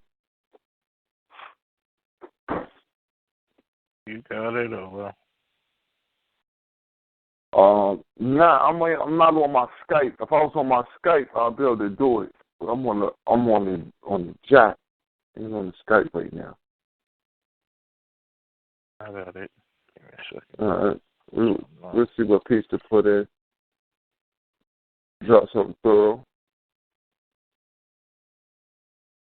Let me see if North Carolina wanted to add on something about Dr. Ben. North Carolina line open. Let me see. We got New York. So the New York line open. That brother working. Baker. New York line open. Yeah, Baker line open. Yeah, brother Baker, your line open, but you got some background noise going. Yeah, I'm going. This is Baker and Peavy. We both got our phones on in a car in North Carolina going to Alabama. So I'm gonna cut mine off. Oh, all right. So yeah, we got a little echo, but I'll let y'all brothers come on in. But yeah, we giving giving our honors and respect to Dr. Ben tonight. So we just was opening it up, and if y'all brothers wanted to add on something, but one of y'all definitely have to drop your line. All right. Are they both? Black Power. Black Power, brother. I hear you. Black Power. Great God. Yes, God. Long live I'm never. Man. Yes, sir. Brother, hold on 1 second. It sounds like Brother Baker, I don't know, maybe Brother Petey's line might be clearer than yours, because your line is definitely giving us a lot of interference. I think that y'all might have to come in from Brother Petey's line. All right. Pete hung up because he thought it was my line. Oh, okay, all right. So Petey hung up. But my line still got a lot of noise coming in? No, go ahead, brother. Oh, about Dr. Ben, we was traveling down to Alabama, being in two other convoys, TV and Brother Matt, and we were sitting here just conversing about Dr. Ben. A lot of things that we learned that we had in our consciousness came through him. If I wish I was younger when I got the message from Dr. Ben. You understand? But at the time, that we got that message, we wasn't old, but it would have been better if we was younger. You know what I'm saying? Yes, sir. Yes, sir. Dr. So you Ben was a very powerful brother, man. I used to just, I remember when I first heard him, it was at First World up there in Harlem. And, I was just like, this man, and he would always say, we ain't got the Jesus yet. In our history, he'd go through our whole history, and then he would come in and say, we ain't got the Jesus yet. And that really, was something that stuck, that we had all that history before them white boys invented stuff that we had already put on this earth. Mm-hmm. You know what I mean? So that's stuck with me a lot when he used to say that. We ain't got the Jesus yet. And the thing, the last thing on that piece is that show me what you do for your black woman, and I see what you do for your culture. To paraphrase like that. You know what I'm saying? Mm-hmm. So, it's very powerful, man, very powerful lesson. And I hope the young brothers out there, get Dr. Ben. Dr. Ben is a 97-year-old man.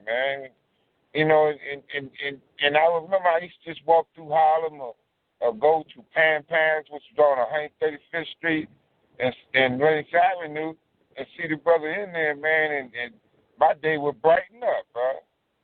You know, just to see, I remember him seeing Khalid at, you know, like I was telling my son today, seeing Khalid walking through Holler.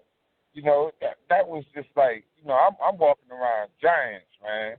You know, and half of the people that walked around him knew nothing about him. They was giants of our history, brother. You know, and you know, especially, I mean, Dr. Clark, Khalid, man, them brothers was like, you know, it was a pleasure just to be in their presence, man.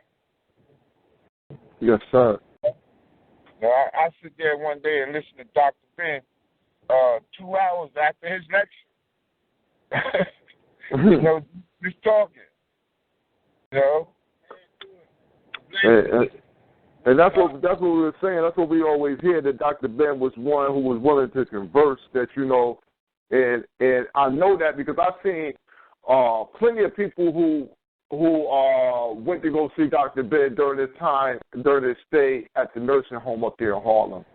And it was though, you know, Dr. Ben, he could have been the type to tell people he didn't want to be bothered, but he you know, you could tell that he didn't mind. If he did mind, he never outwardly showed towards the people that he mind them coming to visit him without notice. People who had done no more than seen a lecture on YouTube and bought a book, but were so inspired to get down there just to make sure that they seen the brother. You know, we like to thank all of the people who spent time going back and forth just to go, you know, if there was nothing more, to go bring a piece of fresh fruit and say hi to Doc for family out here, you know. Yeah. You know, I mean, a lot of things that I've seen with these brothers that gave them lectures, I feel so blessed, man. You know, that I was able to see them, touch them, put my hands on them, you know, and it's a great thing to know that, you know, I not only listened to this man, heard this man, seen him on YouTube, but I was able to sit in his presence in a circle of chairs and just listen to him for, you know, 2 hours after the lecture. You know, somebody asked a question, and Dr. Ben would keep going. He'd be here like 3-4 hours, maybe more, just listening to this man talk. And that, you know, I had the pleasure of doing that, and I'll never forget it. No. Well, family, we thank you very much. You say you heading down to Alabama with Brother Peavy. With Brother Peavy? All right. Yeah. Y'all some, you know, y'all some soldiers. Y'all soldiers that stay soldiering on the road now. Yeah. We going out to his hometown. You know, him and Brother Afrakan. You know, all right. We just taking like an old man ride. You know what I'm saying? But we know the history of what we doing, though. You know. No doubt. But you know. No, that's good. You know, we glad that y'all soldiers called there. You know, y'all you know, we following after y'all lead. You know what I mean. We understand that we got shoulders to stand on. Y'all stood on the shoulders. You know, as you said at the feet of Dr. Ben, and Dr. Ben being 97, you being the elder than me. You know, we generations up under generations standing on the shoulders of each other. So as long as y'all still marching in the field, I know that I got a whole lot more work to do. Yeah, but you doing a whole lot right now, believe me. You know, and Sister Camille had me, you know, when I was listening to her, I think a couple of weeks ago, I was like, man, that's Dr. Ben, that coming all out that sister, man, coming all out that queen. You know, that's Dr. Ben, Dr. Clark, I hear it all, brother. When y'all talk, I hear it all. You know, it's like a repeat. It's like it goes back into my history and say, look at these young folks talking about things that, you know, that I listened to and heard, and they just sparking it back up. You know, but it's great, though. You know, it's a great thing. Yes, sir. Well, we appreciate it.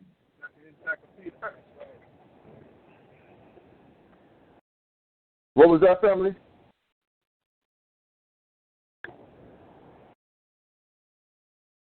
Well, All right. Well, we thank the brother Baker for calling in, dropping a little bit on us. You know what I'm saying? It's always a good thing to have, our family and comrades who are a little bit older in a generation above, sending that love out and giving the blessing to the family. I sit back and listen to the show my own self at times and hear, Brother Hayru going in, hear Brother Nicarag going in, and it is like listening to, modern day Dr. John Henry Clark, Dr. Benz, listen to our sister Camille going in and feeling like you're hearing a reinvigorated Sister Shahrazad Ali or something of that nature. You feel me? It's definitely a pleasure as myself just to be able to be a host and be surrounded by a family who are diligent about our mind state and where we need to be at mentally in order for us to move forward, because that's the key in this war, and the key in the propaganda is making sure that our mind is in the right place in order for us to be able to attain this ability for Hodie. Because if the mind ain't right, no matter what wars we fight, we can take over everything and we'll put ourselves back into the same situation.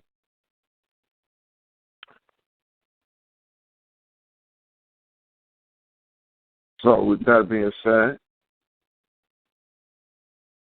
Brother Hayru, do anybody want to add on anything before Brother Hayru drop this next selection? Drop this next selection on us, and then, then after that we'll take it. We'll take it in about. We came on at 11. I know. About how long is the clip you got, Brother Hayru?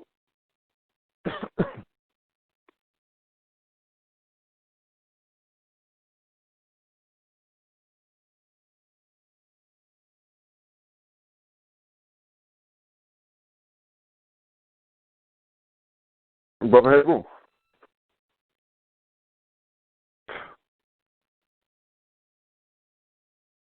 Is our lines on mute? Can y'all hear me? Yeah, I can hear you. I have myself muted. Oh, all right. I was like, dude, did I mute it? I'm looking at the screen like, I might have muted their lines. They don't even know. All right. But yeah. If about how long is the clip, son? I make it as long or as short as you want it, son. We've been there for a little bit. We normally be hitting off in a little while, so I guess like a 30-minute clip. Know what I mean? And we let everybody know what we doing. Come on back in here, Slaughterhouse Saturday. We gonna be getting it in, really strangling out the last little bit of history on this origins of Christianity. We right here in the Crusades. We're right in the Crusades period, so we'll be dismantling that. We still have not found formalized Judaism as of yet, and that's we into the 12th century of the Common Era. We found Christianity of a sort and type. It's not all the way formalized, but we found it. It's 1100. We have not found the Muslim as of yet. We can go into certain histories where they backdate these people and call them by the term that they're known by today, as though that was who they were as of yesterday. But when we look at the literature that is contemporary for that time, you do not find these names in place. So we'll be hitting right off into that, and that'll be at our regular time, which is 9:30 p.m. Eastern. We'll be on 6:30 on the west side, the best side.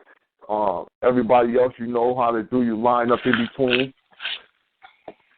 And so, because we've already spoken on the significance of this day, so we're gonna move forward with a clip by Dr. Ben.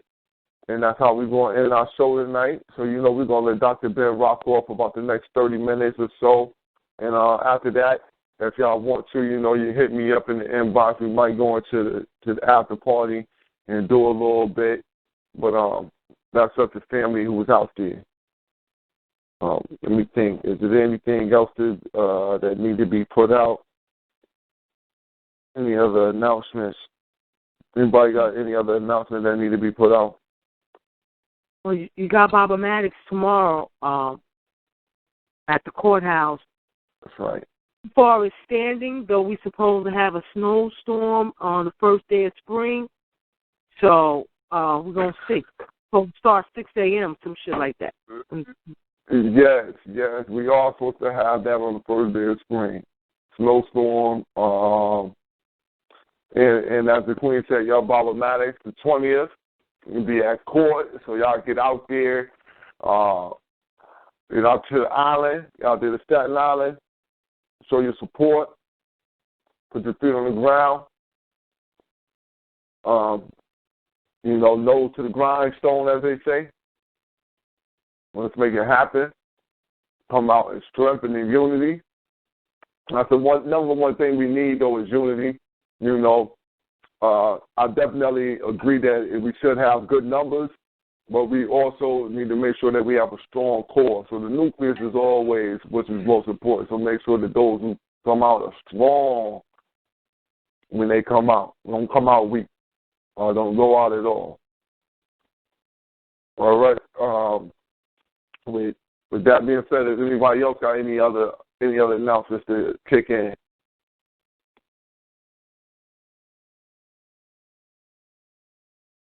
No?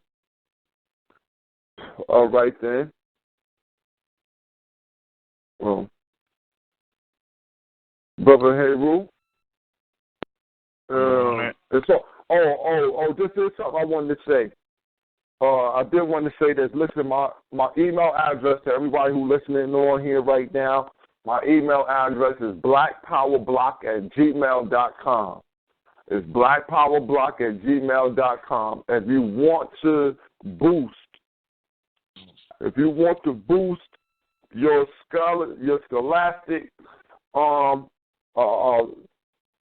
aptitude, if you want to boost your scholastic aptitude, please send me an email at blackpowerblock@gmail.com saying, you want to get the special. And when you put it in there, you want to get the special. I got something to send out to you, only for the people who are on right now, today, tonight only, will you be able to get this special package that will up your scholastic aptitude, but not only you, but also your children, all family members. But this is a special right now, so, y'all please hit hit that email up. You're not going to want to miss out on this. All right.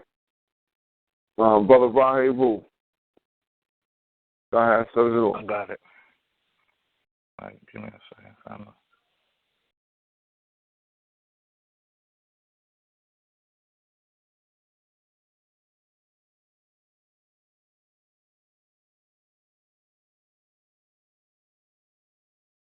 To our elder, Dr. Ben, who presented us this evening and what I believe somebody is standing outside behind this wall unseen with a red coat on.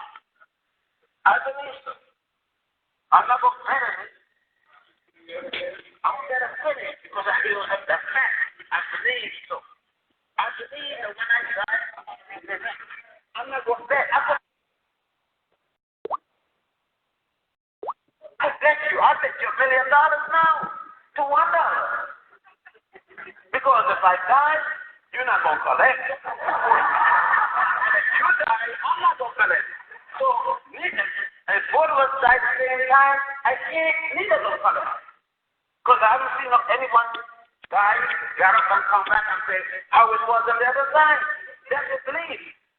Even if you die and find out that God is a woman from Puerto Rico drinking green whiskey, now you're in trouble. You're not in trouble. No, if we can only understand then that whatever you believe is just that, a belief. I hope you're correct, and I wish you good luck. You will know when you croak.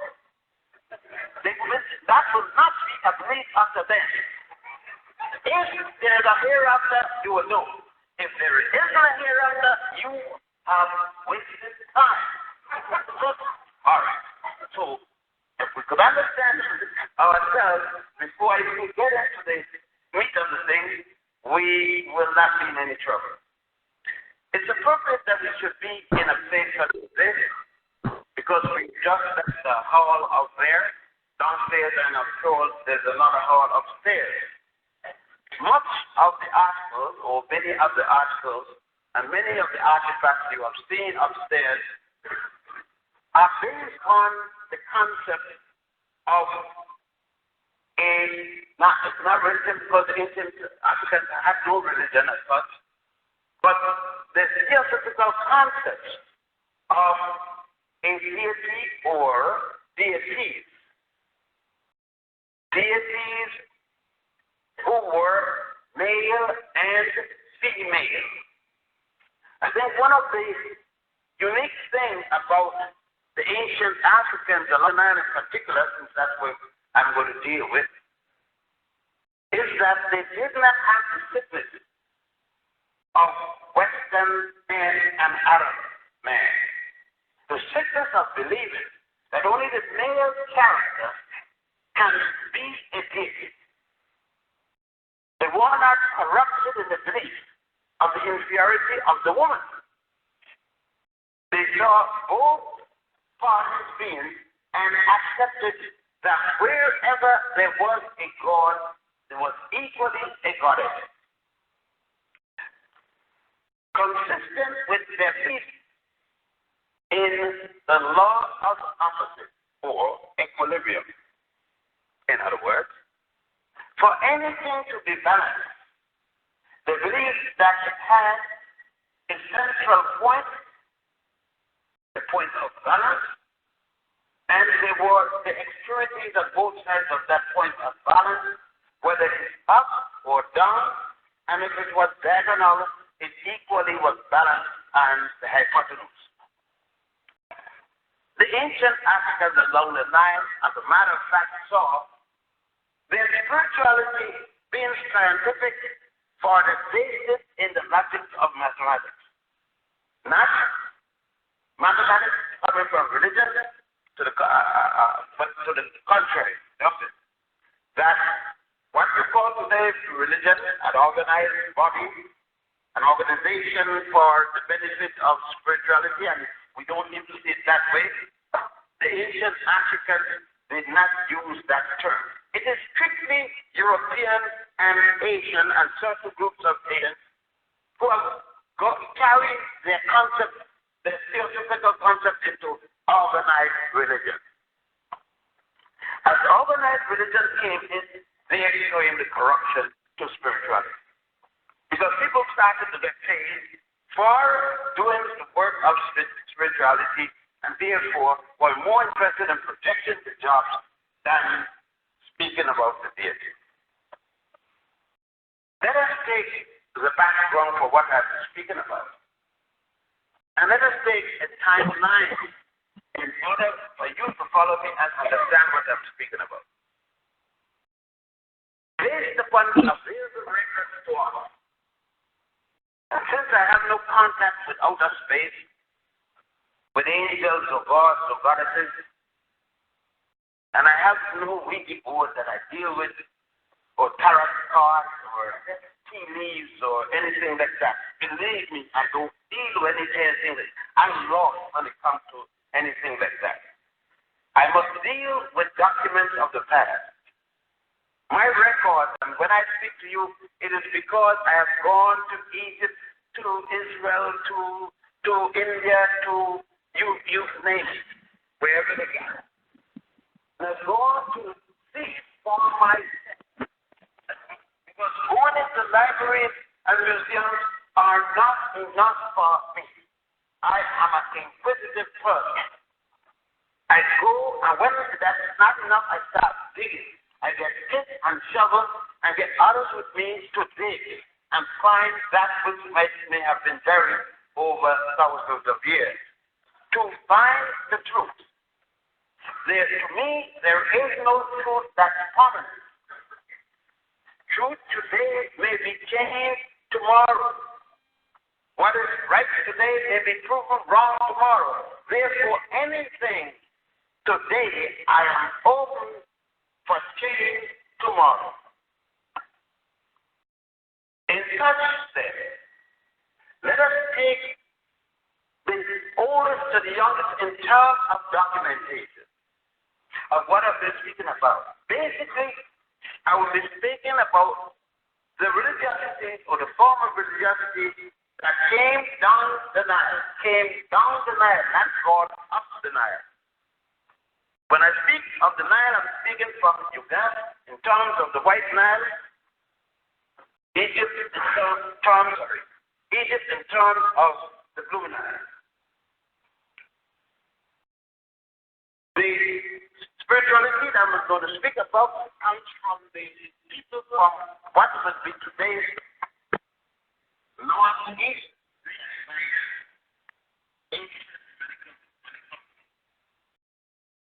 I am dealing with the smallest people on record, the Twa and the Hutu, which Europeans call Pygmy. Along with those people, those who migrated from the area, Grimaldi, that went to the most northern tip today, which was called at one time Munomotapa, and that's the name I still call it, in spite of who wants to call it because it is the duty of the ancient Africans in terms of this, the name of the country, Munomotapa. I still call it Munomotapa, in spite of the fact that the Portuguese said that the Munomotapa was a bad name.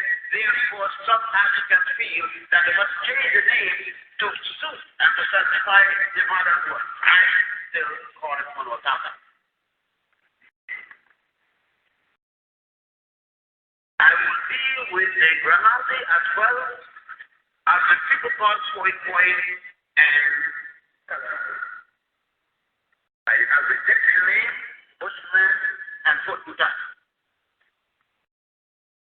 Coming from the center of Africa again, down north, down the Nile, the same set of people I will call as they have called themselves Sebenetus when they are in Egypt.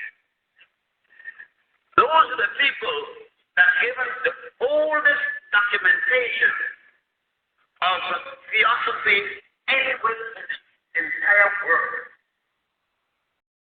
I can bring from me anything you want here.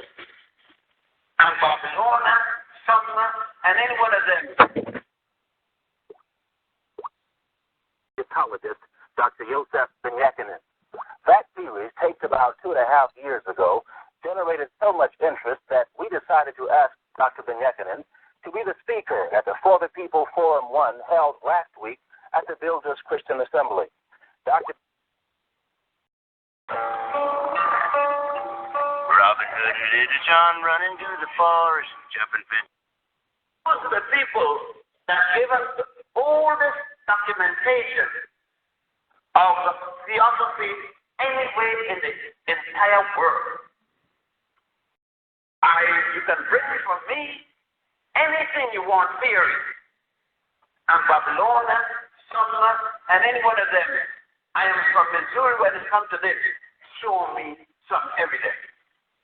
Show me any artifact from Babylonia or Sumner that is more ancient than these people, and I will change my thought and apologize to everyone from now on that I was in error.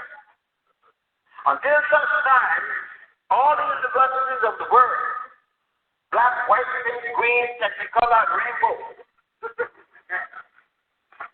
could go to hell. In terms of documentation.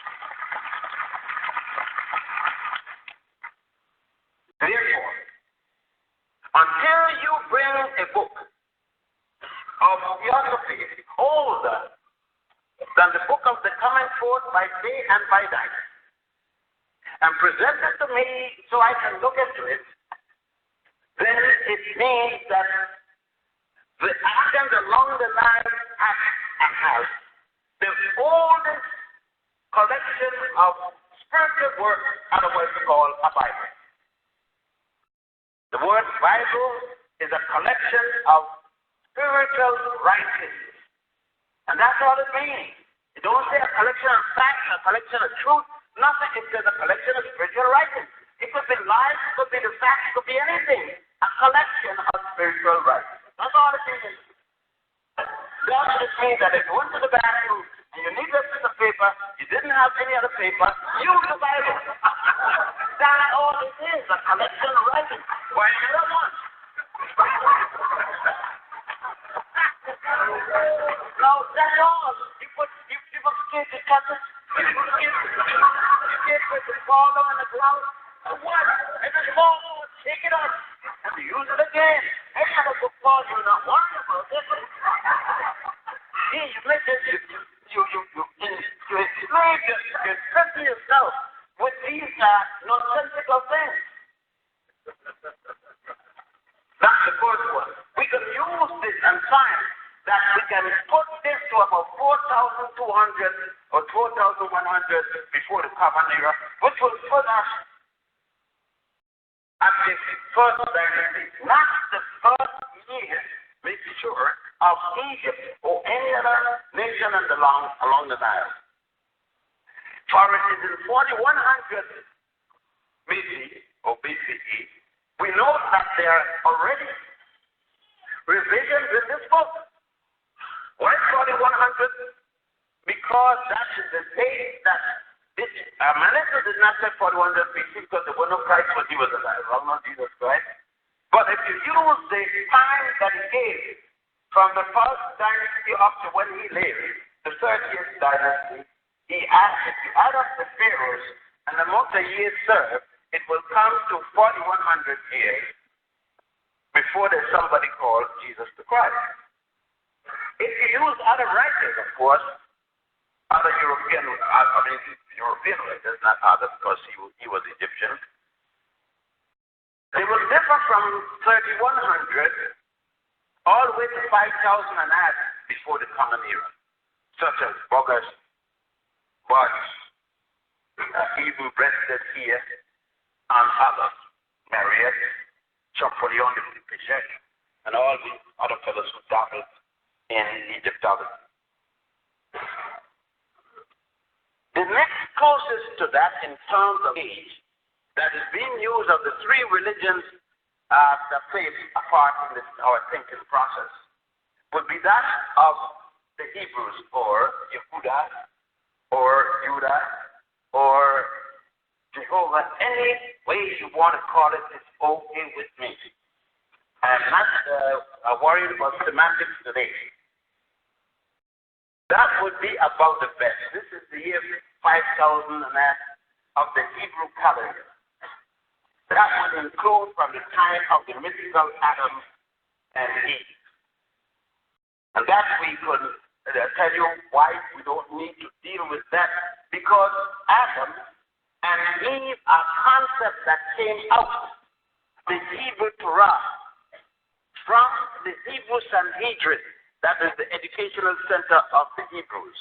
And that did not open its doors until about 700 before the Common Era, attributed to an African called Moses, because he said that Moses was born in the city of Goshen in Egypt around the time of Israel. So Solomon was on the throne at that time. Akhenaten had already died about 50 years before Moses was supposed to be born. So we don't even have to worry about time, because that is the 18th dynasty. Yesterday in history, comparatively speaking.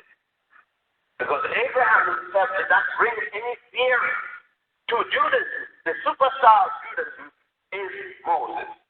He is the theoretician that is going to give us most of the basic things. Forget about Genesis, because Genesis was the last book in the Hebrew Bible. So it's the first book listed.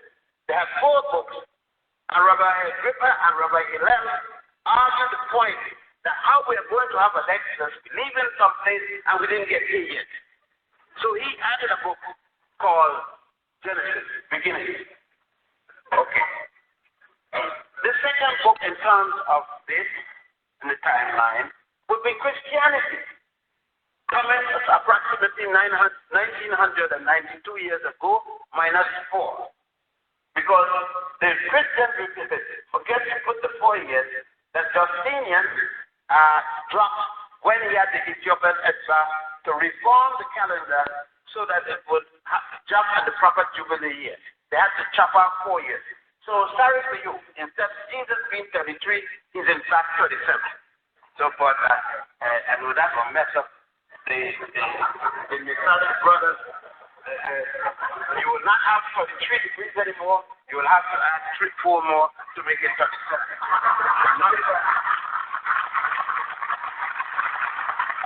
You have a lot of trouble with St. John's Day or any other such day. That will take care of that. Islam, the youngest of the 3, those 3. Christianity, Judaism, Christianity, Islam. Islam is the baby of the 3 in terms of the years. You see, we talk a lot and we wishfully want things to be what we want it to be, and we make it that way. Because we seem to forget that Muhammad, M-O-H-A-M-E-T, not M-A-E, nor M-E-D. Muhammad ibn Abdullah, the grandson of an Ethiopian woman, member of the Korean people, a tribe and some people prefer to say, it was not until 622 of the Christian calendar, Christian year, that he challenged the religion in Mecca.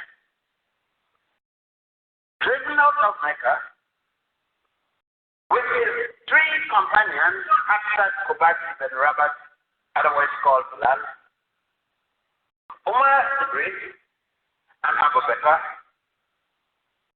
they fled to the outside of the city of Medina, northwest of Mecca, where there at the oasis of Yathrib, established the religion called Islam.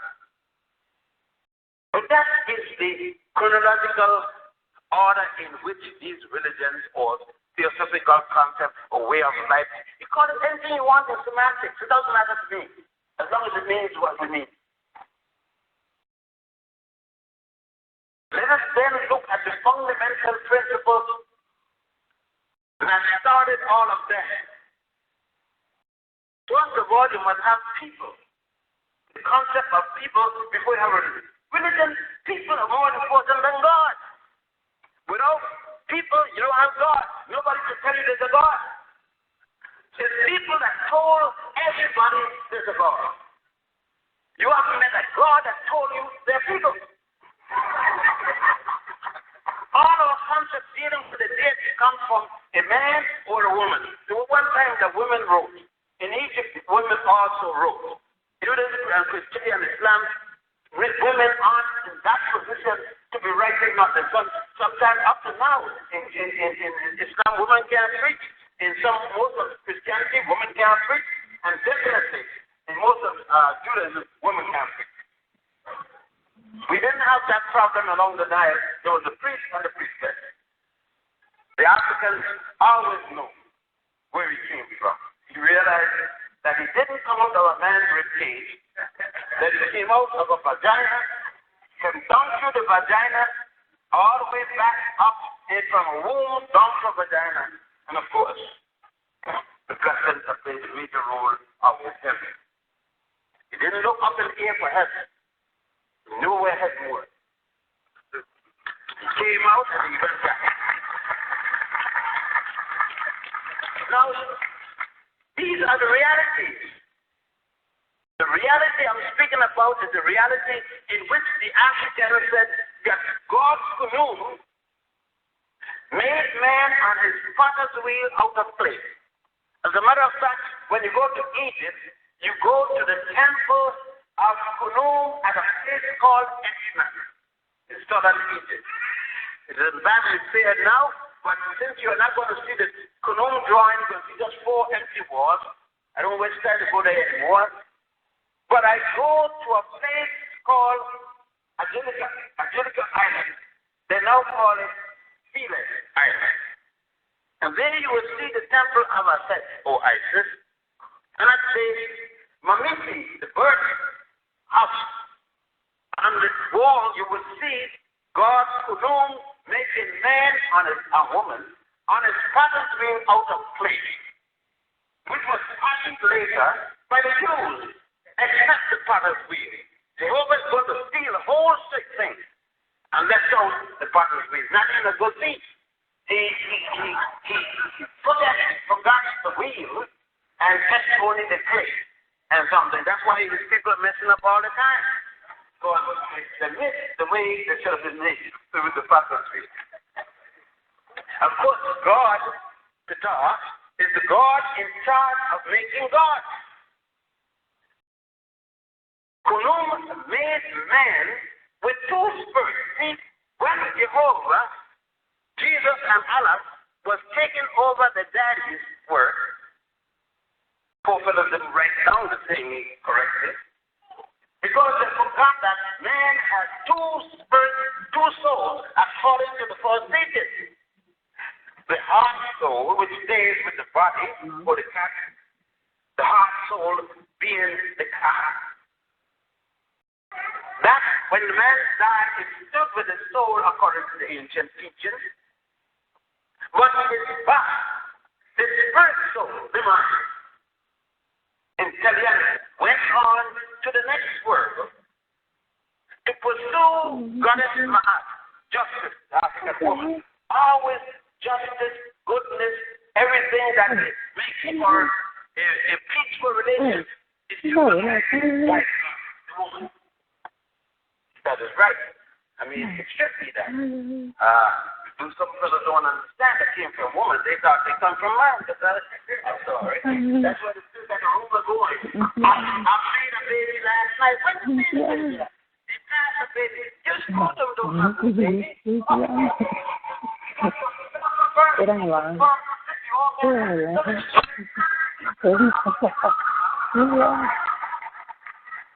Babies are made woman only, not even homosexual ladies. They're trying, but they haven't been successful, even with operations. So let's get it straight. We need to get things very clear before we leave. Now, we see this. We got the history bit. The point is that I can carry you to Egypt and shoot everything I'm talking about. You carry me to Jerusalem. Or any place in Israel, show me what you're talking about. Carry me to Mecca. Except the mosque, show me what you're talking about. So I'm going to stick with what I got because I got the proof. You got the belief, I got the proof.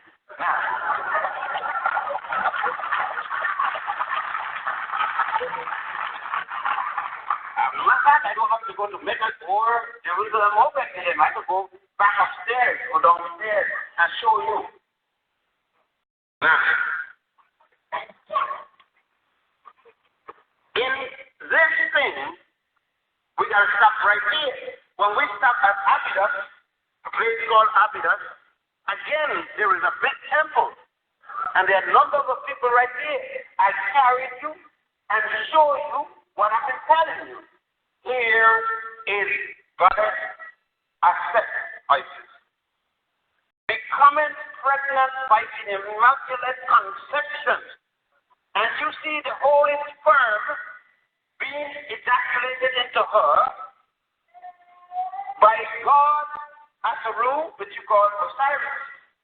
And the other wall, the opposite wall, you see her on the bird chair with an elongated, impregnated breast, giving birth to God for a virgin-born child, which is to be copied 4,000 years later by Mary, Joseph, Jehovah, and anybody else for Jesus. I mean, you went and you saw it. You not only read about it, but you saw it in the stone wall dug up only did you see that, you saw where the early Christians and the early Muslims tried to dig out the evidence but couldn't. You saw that the number of temples, besides the one at Abydos, you equally saw it at the temple of Hathor at Denver, where they didn't take the children and try to destroy it. Here they took the soot because they couldn't reach it. And now the soot is falling off, and the evidence is getting clearer and clearer every day. I don't know what people want. When we are taking our trips to Israel and Mecca, why don't we include the whole church, the whole synagogue, the whole mosque to Egypt, down the Nile, and to look at those places where we are going to the Holy Land? Why not go to the first Holy Land in history at Abydos?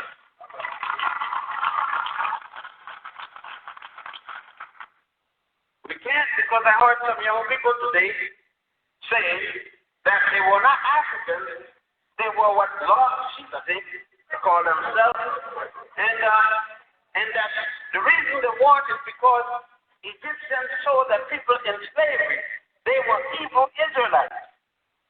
Who saw their people in the first place?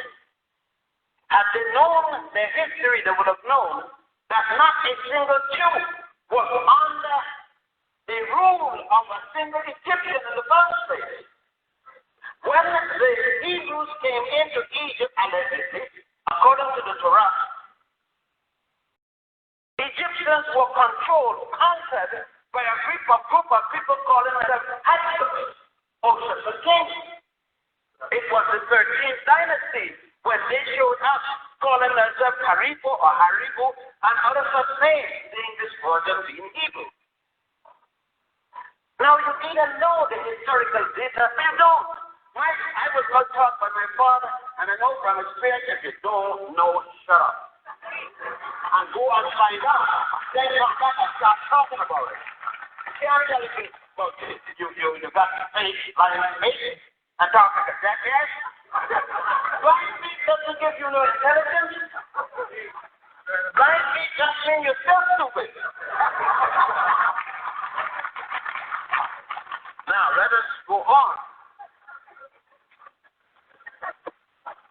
We have to deal with the fact that the concept that we are talking about today in the synagogue, that we will talk tomorrow in the church, that we talk Friday in the mosque, are nothing more than plagiarized rehash concepts that are fake. You cannot, if you're Christian, you're a Jew, or you're Muslim, you cannot give me any moral dogma within your religious concept that goes back before Moses in terms of yours. Because you said that Moses gave to the world the concept of the 10 commandments. I would have to bring in any evidence. I'm going to use Moses himself as the proof to show that can't be correct. Moses is charged with murder before he reaches Mount Sinai, where he's to receive the 10 commandments. The Pharaoh, whether it's Ramesses, most people say it's Ramesses, or whether it's Ramesses' father, Sethai-1, or whether it's Ramesses' son, Merenah. You see Merenah in the picture there, beating his enemies, killing his enemies. Regardless of either, one, the Pharaoh challenges Moses and goes to kill him, based upon the Hebrew Torah. And the law uses Moses committed murder, killed one of the Pharaoh's soldiers. His brother Aaron is charged with stealing from Exodus. There's a law against stealing. They're not going to reach Mount Sinai until 40 years later before they're going to get the law.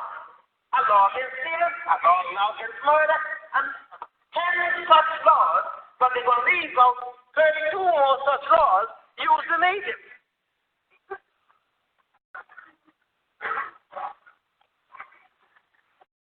Moses, when he's going to do this, is born there in Africa, in Egypt, the soul brother. He goes to school in Egypt. From age 7, when he gets his circumcision, as he enters the ground. And that is based upon the Jewish teaching itself, not mine. Jewish writers wrote this down. And at age 7, since then, with all the boys who went to the school after age 7, he studied there for 40 years without going home. He studied liberal arts, engineering, law, medicine, and so on. He studied there and became a priest. They said the Torah said he was born in the ways of an Egyptian priest. Whatever way don't learn it. He's an Egyptian. He's never been anywhere else. Never been to school. He's learning Egyptian education. And the things that I said is what a priest has to learn. He's 85 years old already when he finds out that he's a Jewish. For 85 years old, it's like he doesn't know he's Jewish.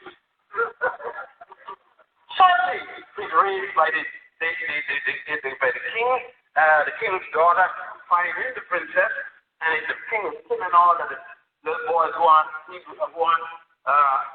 Egyptian.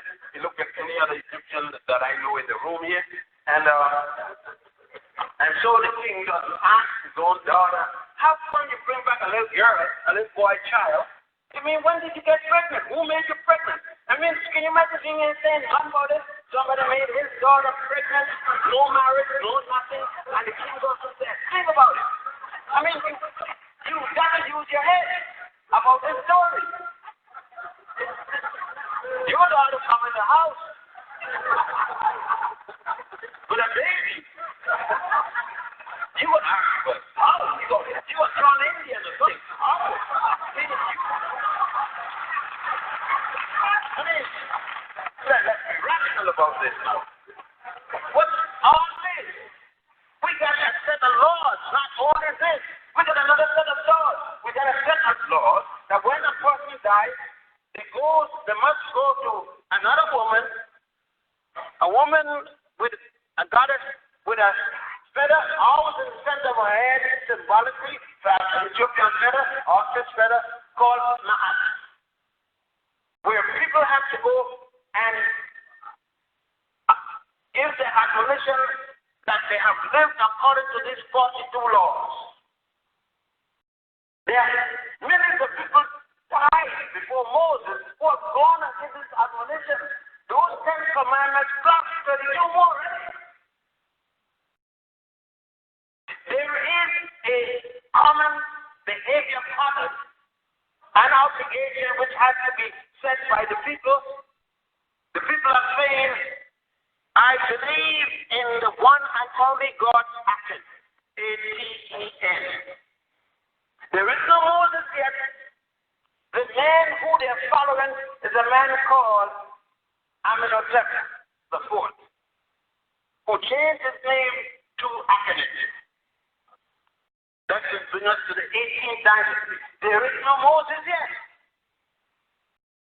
You could find this in the rare section of the Book of Coming Forth by Day and Night, otherwise called the Book of the Dead by Birth. And there in the Osirian drama, you will see all of the 42 laws.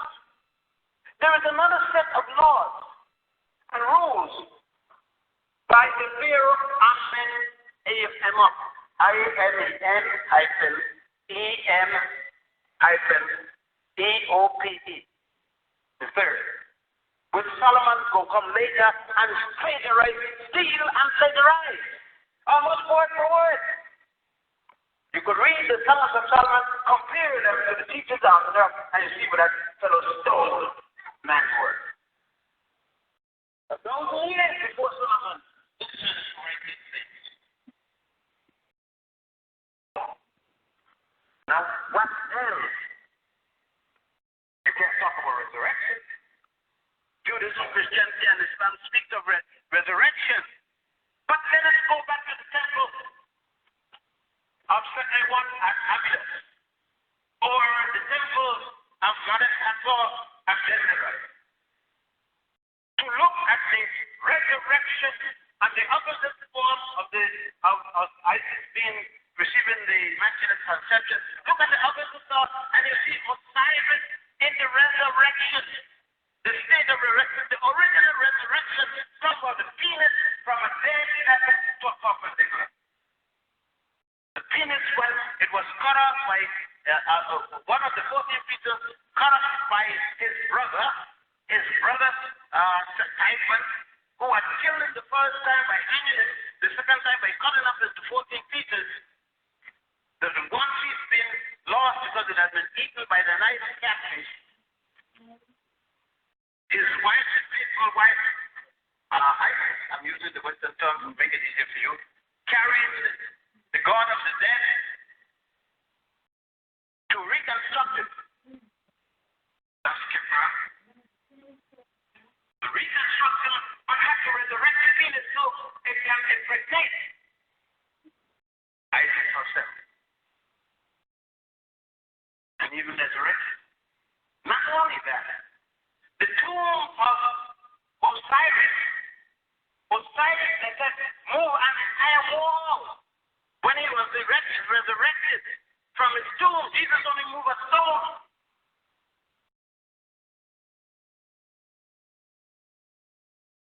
And yet we will argue each other down and fight over this story. These allegories. These are the fundamental principles upon which Judaism, Christianity, and Islam rest.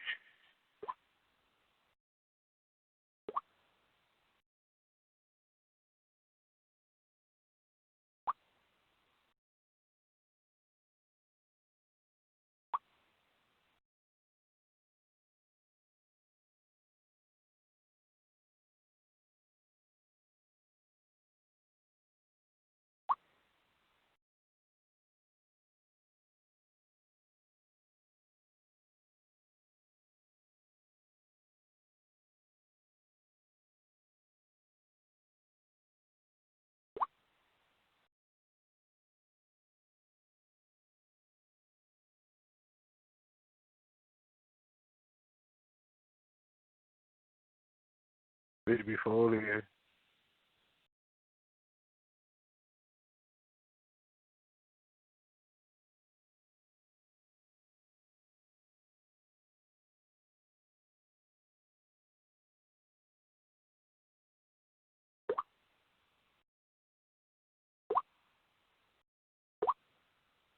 Without that, there is no Judaism, there is no Christianity, and there is no Islam. And that's what we refuse to deal with. We refuse to see, like we said, in blind faith. I know there was something before, but this got to be better and present. Yes, it was before. Who you talking? I know there's a hole there, but I'm going to play like it isn't there until I break the neck. And that's what we want to do. Yes, in all of this country, we said that truth, godliness and truth are the same things, we say. Let in the face of truth make your godly change. No one said to you that you got to give it up. But wherever you deal with or make the distinction between that which is belief and that which is reality. And we can't make the distinction between something real and something belief. Let's go back to other fundamental principles in what I'm speaking about in terms of our religiosity, or, I prefer, our spirituality. When the Africans along the Nile, for instance, one of the common names used by many of the pharaohs for a long period of time was son of the sun, S-O-S, like they say worship. And the pharaoh was known as the son of the sun, the S-O-N of the S-U-N. Because Ra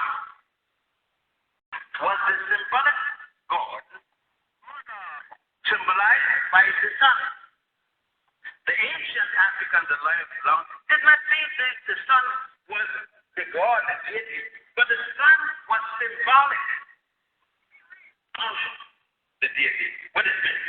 That if you want to know what the deity was like, it is like the sun. It was like the sun. They would say, just as the power of the sun, so plus is the deity. Ra, which was the god of the south. Amen, the god of the north. Amen, the people in the north that worship Amen. The leader was a man called Scorpion, a king. As I said before, in the south was a man called Nama or Mena. Sometimes he is also said to be named Aha. The reunification of Egypt, because Egypt was a state before it broke up into two, but the reunification of Tawi, the north and the south, the two lands. He's called the Nefer, where the fight went on, the battles of the north against the south, and the south against the north. Before the south defeated the north, Nama defeated Scorpion. It is then that Ra and Amen, again, another lie. Amen means Soviet. Who said so? When did Amen become Soviet? Amen was the god of the north. But when Nama defeated Scorpion, he took the two god hunters, joined them in together, such as Amen Ra, Amen Ra, one. Later, Amen Ra became Amun Ra, A-M-U-N, Ra. And then Amun Ra was used as the principal God above all the gods until the coming of Akhenaten in the 18th dynasty, who changed it to Aten. I must re-emphasize there is no Allah and there is no Jesus Yahweh used. Now this is going on. Millions of people along the Nile and other parts of the world are worshiping this. After this, another aspect of Africanicity came about. A group of Africans carrying the name Tumul, T-U-M-U-L. You know them as Dravidians. During the time of Thutmose III and before that, leave the continent of Africa, crossed over into the continent of Asia, went on down, captured the nation called Chaldea, changed the name of it to Elam, calling the people Elamites, went on all the way down to a place called today India, took over the Indian River there, name it for General Ganges of Ethiopia, introduced the indigenous people to a religion, a religious teaching under the concept of the worship of an African woman called Thor, who is shown symbolically as a cow called the golden calf by the Jews later. In the Bangladesh, the Hindu priests, the Brahmins, they themselves give credit to the Tumul, these Africans, these black people in the southern part of India. Yet the same people that use the religion of the people that carry it in there still make these people untouchable. But they're right, because we always claim everybody. And yet nobody wants them.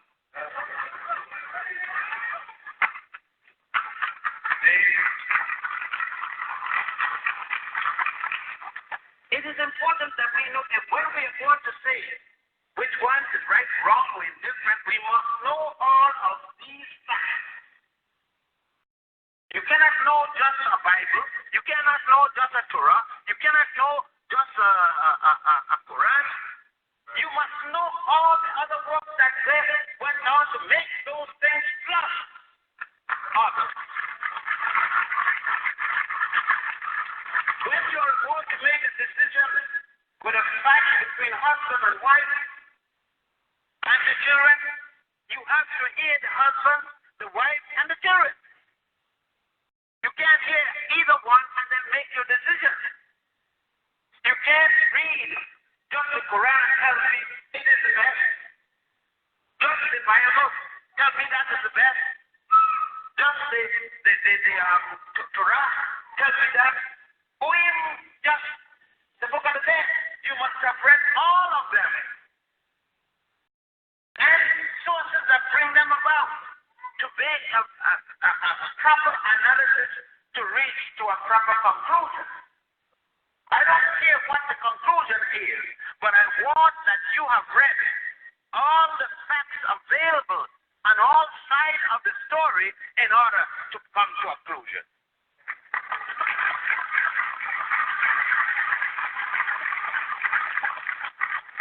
If this is being, and many people say, I don't like this religion, I attack it. This is attacking, I'm going to keep attacking. But if this is sent to ask you to read, to check all things before you make the decision, I think that then you are not dealing with blind faith. You're dealing with the intelligent conclusion. You see, we are such, and a convert is the hardest person to deal with. Because the convert is disillusion and leaving some place. Oh, I'm scared to be further disillusioned in the new place. God would see the errors that he or she has not overlooked. At the last place, will overlook now because they said, damn, I just sent this one. And this is go no better. I am sure that when you leave one religion to the next, you don't get anything. You don't get anything new. You're still in the same belief. See, if you go from Judaism to Christianity to Islam, God still ain't give you a woman. God, oh goddess, still ain't gonna do nothing for you. Not give you a job. And sometimes I listen and somebody says, look, I went to the Lord last night. He gave me $5. I woke up and there were $5. So they said, you need the damn $5. And you put something on it one day and something move it off and then it was damn $5.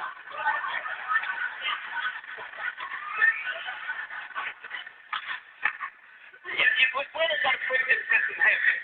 Or where actually God said, God, so you got to contact, call them up. Call them up right now. And let them talk to me.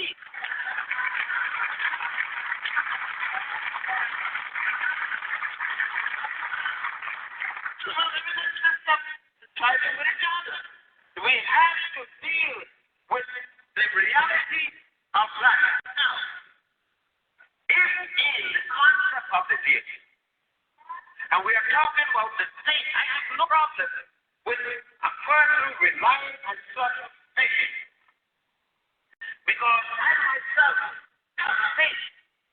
If you got a woman and you got to go 1,000 miles from her, you have to have faith. Otherwise, your mind is in a lot of trouble. And that goes vice versa, of course. Have faith. If I pass across the street from this side of the street to the next, based upon how you fellows are driving, you got to have faith. That is that I believe that nothing is going to happen to me given a certain condition with a certain rationality. The rest got to be faith. Because I'm dependent when it comes with me in an automobile, and I'm flying all over the place. You know, I got space when I jump in the airplane and strap myself to the electric chair. That's space. I got space, so that cracker will fly that plane. Direct, and the captain and the co-captain, the pilots aren't going to argue for who goes to France and who goes to Germany. At the same time, they got to agree that they're going to the same place. Now that's space, because I got no control over it. That's space, blind space. I got no choice. But I got a choice, and I got a 38 that said you're going to Cairo, both of you. That ain't no more space. That's a gun. He's going back. You see what I'm saying? You know what? One has to really deal with the reality. So, although we deal with the input of what goes into the thing, we also deal with the rationality we're talking about. The detail as to whether what eat or drink or don't eat pork or this, that's another thing that doesn't get clear. The ancient Egyptian not only ate pork, and particularly on December 25th, but they used medicine made of pork. A pork fat. I suggest that you take up a copy of the F.O.G papyrus and a number of other papyri and saw where the ancient Egyptians used fat, melted fat, especially to make the capsules and used for health medicine. Again, if you don't want to eat pork, okay. But even Quran said what? Quran said, if you were hungry, couldn't get anything to eat, and it was going to threaten your life, and the only thing was there was piggy, wiggy, cut him down your stomach if it's even raw, and save your life. That's correct. He's not eating pork has nothing to do with God. It's a disciplinary thing. It's a disciplinary thing. Because Quran said, your life is most important. But some of us, we go overboard with anything. A man told me, I was raised, I got raised chapter and things like that. I can pick men because I'm born in a Hebrew family. But people see me eating, and I got a nice chop on the table. They gonna tell me, what you eating? They ain't blind, I said pork. And I'm saying to you, if you don't want me pork, I was eating it in New York. You pay for it, I eat it. So anything you don't want me to eat pork, come with me. Buy the food. You know you want me to eat? Come with me. Buy the food. Then I spend nothing.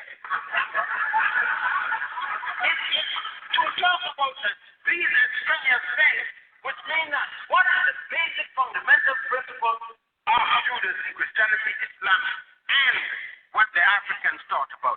What the Africans taught about in the religiosity, and they make science a part of the religiosity, law, engineering. All of this were part of the teaching of the priest. It's the priest who ran the society, being taught in every element of man's society. The priest was the doctor, the lawyer, the engineer, the butcher, whatever it was. It is the priest that conducted that training. That's why it took 40 years to train a priest.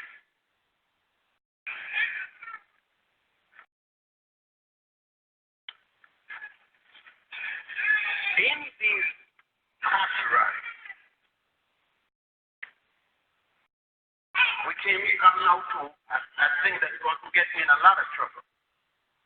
But trouble is all I ever had. The ancient priesthood was in charge of two aspects that govern the concept of feeling, to thinking, and so forth. One was astrological,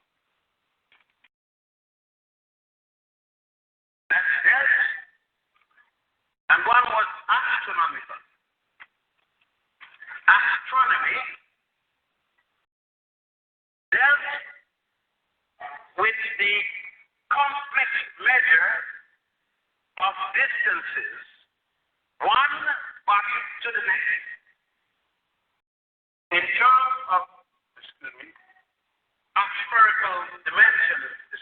the moon, the sun, and so forth.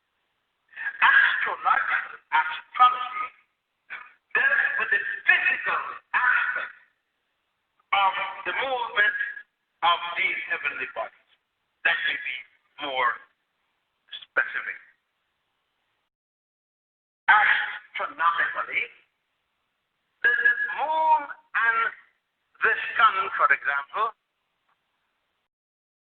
are in different locations at different times of the month and different times of the year.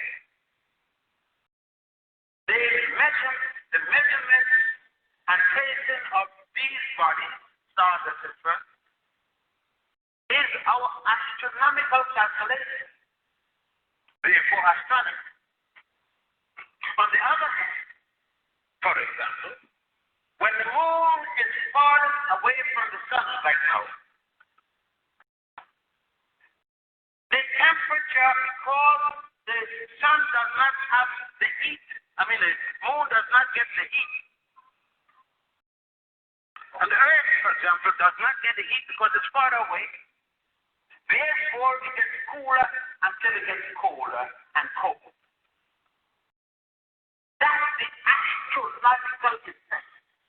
Not we have astrology. It has nothing at all to do with whether Charles was born in January and was making love to Mary in June. That's nothing at all to do. That is Greek mental illness. The Greeks were the ones that introduced that. Not one single Egyptian or Nile-Valley African had anything at all to do with that matter. I know that will make a lot of sense. Because a lot of you ain't going out to your house tomorrow and then you can't accept Mary Jane and her sloppy child. You're not going to marry nobody unless you're not going to bed with anybody without consulting the child. I know a sister that day who was with a man and they had the proper child who was perfect. I saw her that she had 2 pounds of steak in her eyes. And I said, what happened?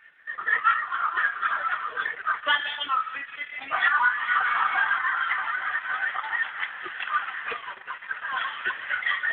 And it's a perfect relationship. They are taking a chart and had it done by Flashy Maxie. And I said, what else?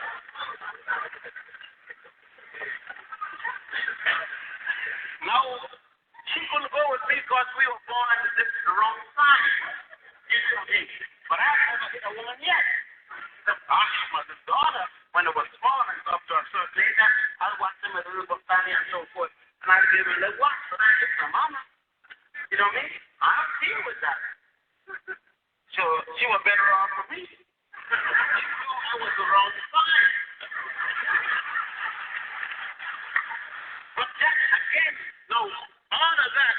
And then we come in religion and terms of numbers in the church, calling out the hymn number so and so, and all this kind of thing, and go to Egypt and bring you holy water. That's what you talk about, holy water. The man takes some palm, burn the palm in ashes, throw it in the water, strain the water out, set in the damn water, and do some good in the water, I tell you, and we'll keep it on that. And you have to say me back. As a matter of fact, my freedom. But no, you mad with me because it got you to believe, to keep you enslaved. You talk about being enslaved. This is to enslave you because you believe that this water, which you get in the cup, more than the water in your cup, is going to do some magical thing for you. It has been done for him. If it did, he was going to set you again. He was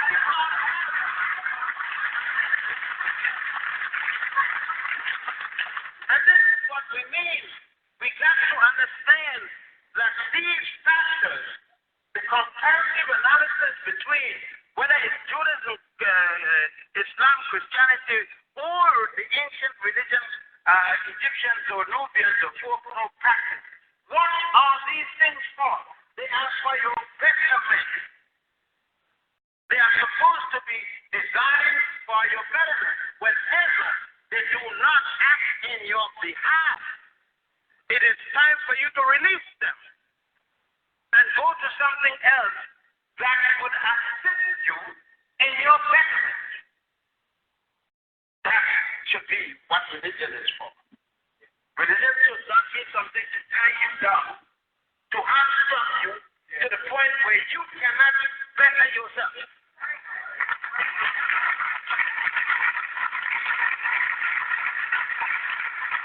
There is another major factor. Whenever this religion is going to make you and you and you and you and you and me fight each other,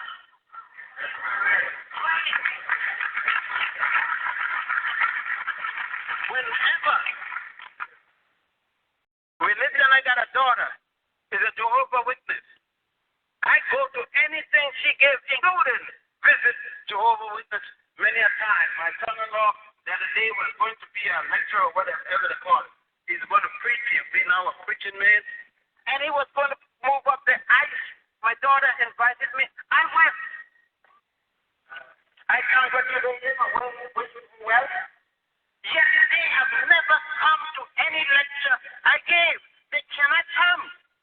They're not permitted to come to a lecture I gave. It's worse than that.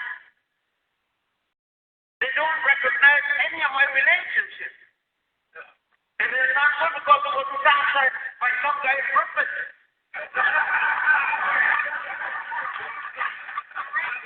But when religion is going to make children and parents and other loved ones part because of their obligation, then is that helping you? Oh no, I can't see that. I can't see why it make a difference if a black sister comes up, an African sister, and she is Jewish, she is Muslim, she is Christian, she is Buddhist. It don't make a difference to me. That got nothing to do with I'm going to marry her or look over her. If she is a good woman, that is the criteria, not how to pray.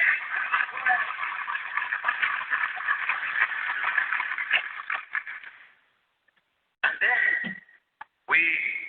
it doesn't make a difference if I got a Magen David or I got a crescent or I got a cross, but I didn't support my child.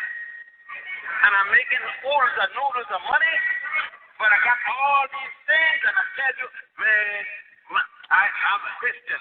I'm a Muslim, brother. I follow Malcolm. Now, what big deal? And you don't give your son, your daughter a piece of gold. No, it is about time that we understand that most of us are Christians because the slave master was a Christian.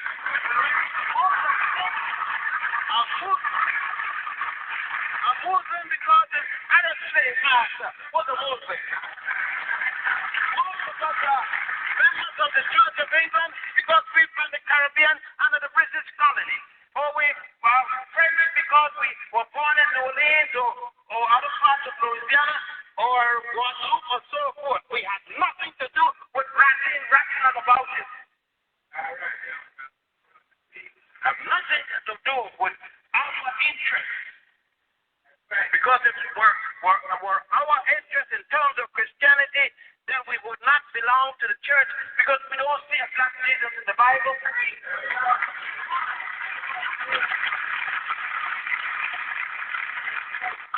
There are so many things in which we have to look in all of them. There is the differences. We can see that. There is no doubt where religion started. It didn't start. We go back in Islam. Islam doesn't have an existence. Europe doesn't have an existence without an African woman. It is out of an African woman that Ishmael came. Ishmael came out of Hagar's womb in Egypt. And Egypt is in northeast Africa.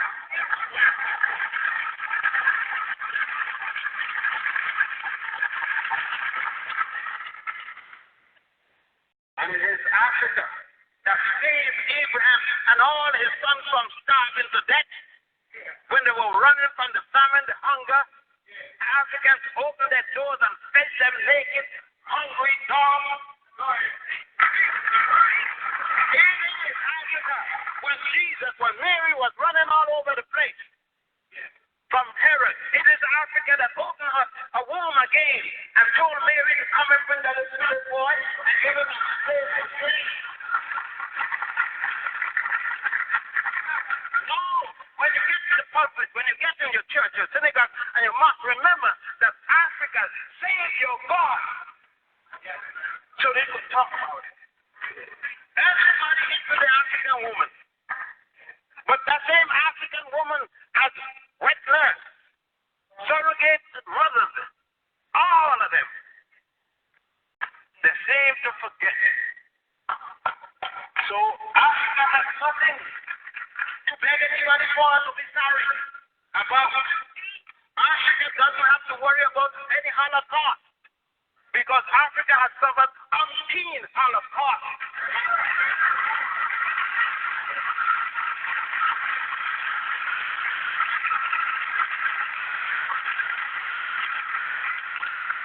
Africa, when she said a moral balance, to give it to the United States of America so that they could make a lopsided scale instead of proper balanced scale. They call it justice. Stupid Tom up there.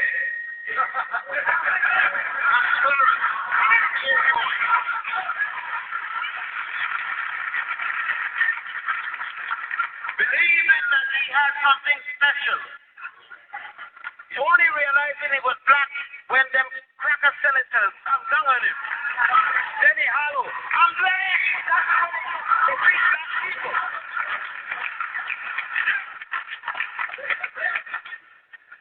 And Anita knows for you.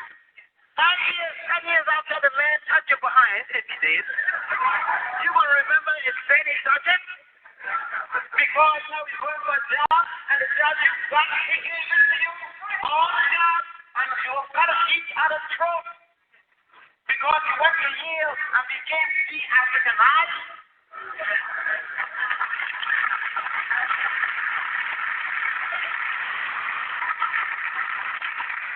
Yes, and all of them are religious. Everyone, including the senators.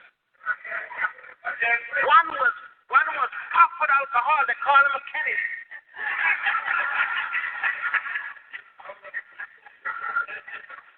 And he's sitting in judgment. You see what I mean? And the lawyers were religious. The whole most of them were lawyers. They had studied jurisprudence. All the philosophical concept that goes with the legislative branch of the legal arm of government and the justice system. But they had not looked at the symbols of justice. They had not examined the 42 admonitions to God as mad, who had no concept of what they were. It was understandable. If you got 42 laws and you're only using 10, you got to be making some heavy mistakes. If you got a Bible and 18 books are missing from it, how can you expect God to hear you and you're not using 18 of the books that you need to read God?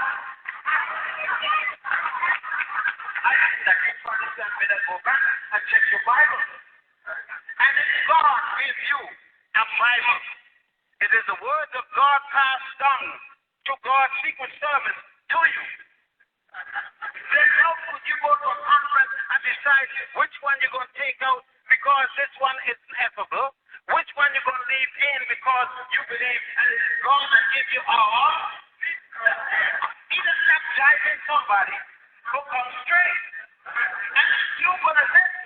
If God gives these books, who God gives in second power to take out some of them, and how accidentally they took out those. The book of genealogy, which is with us. Why is it in the front Dr. Williams that said that Mary's mother had her by immaculate conception, and she had Jesus by immaculate conception. No sex in the family for 3 generations. And yet you, a mother, sit down and read this. Why don't you ask yourself, what's so bad with me having sex? When you had sex, did you need the paper from City Hall? Stop the penis from voicing your hymen? Whether you had a paper from City Hall or not, it's the same way the hymen birth. With the paper from City Hall or without the paper from City Hall.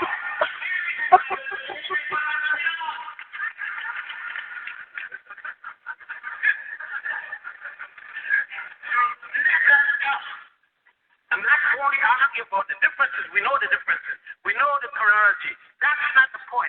The point is how can we use Judaism, Christianity, Islam, the Nile Valley religiosity to benefit ourselves as a common people.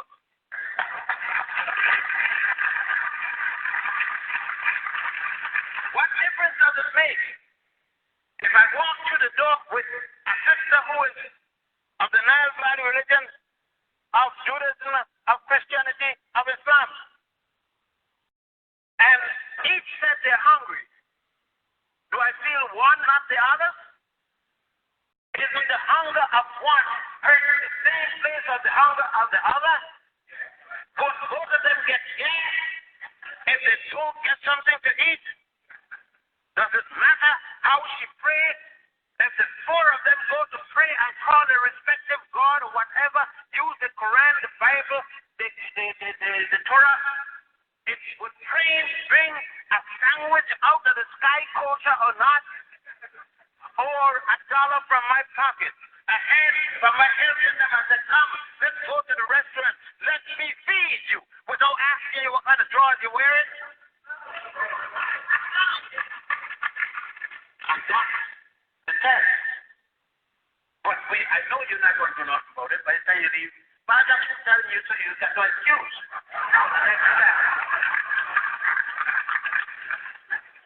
And that's, to me, the criteria of what we're talking as I wind this down. I think there could be no doubt. If all of us in here, if all of us make it a common pledge to ourselves to get a copy of the Book of the Dead, get a copy of the Torah, you call it, and I don't get a so-called Old Testament, go to a Jewish bookstop and get a Torah translated from Hebrew into English. It's different than the one the Christian said is the Old Testament. They're sticking Jesus in there. The Jews ain't got no Jesus. Yeah. No, let's die. You want a Jewish book by Jews. You want a Christian book by Christians. You want a Muslim book by Muslims. They're not honest when talking about the other one. You understand? Jews don't honestly talk about Christians. Christians don't honestly talk about Jews. I mean by Muslims. And Muslims don't talk honestly about the other religion either. Nobody talks good about the other person's religion. No fisherman tells you that the store up the street got the fish or good fish at him. Everybody fishing for him. So now let's get a copy. Get a copy of the Yoruba Bible. A copy of Unkulunku, that's the religion, the god of the Abazul. Get a copy of Ngai, that's the god of the Kikuyu. Get a copy of the book of Budum, Budum is the god of Voodoo. Get these are all Africans. Get a copy of Ududamare, Olorum, the Yoruba religion. Read all of them. Read every one of them. If something is good in either one, apply it. Either one. And that's where I stand. People want me to be Muslim or to be Christian or to be Jewish or to be that. No. I am whichever I agree in whatever that is going to help me in my concept of belief. It means that I will come to the mosque with you. I will come to the synagogue with you. I will come to the church, to the temple with you. And I will sing your song because it's a belief. Neither of us know the answer. Otherwise, we won't go in the first place. We're going because we do not know. And the issue is not in what is first, but what is going to help either one of us. Because we need each other to get out of this paper bag. Because we are squabbling about who prays to the east or the west, we can't even get out of a wet paper bag. Everybody converted the other one. Wasting so much money trying to convert the next guy. We waste so much money over putting a dead man in the grave. The family is hungry, little children to support grandchildren, and we're spending $15,000 to put a piece of dead meat in the ground. And got people crying, and the minister coming trying to see how much he can get you Christ so you can join his church and tell you all kind of lies. Well, I know God wants. He don't the head, he know what God wants. But he don't drop dead at the same moment. He don't know he's going to drop dead, but he's going to tell you what God wants. He don't know that what nobody wants. He don't know what he wants. And this is what I'm talking about in terms, and that's why you got a guy saying, I'm controversial because I'm saying to African people, help discuss. Don't let anybody wrong nothing down on you. Help discuss.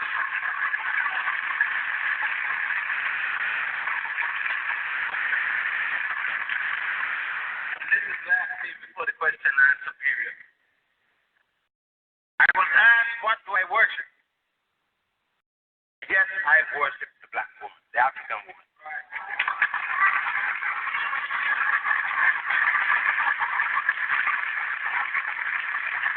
I have no problem when I say it. I will say it anywhere, anytime, anywhere. I know where heaven is. I don't walk and look in the clouds, see if they're playing passing by, going to heaven. I know where it is.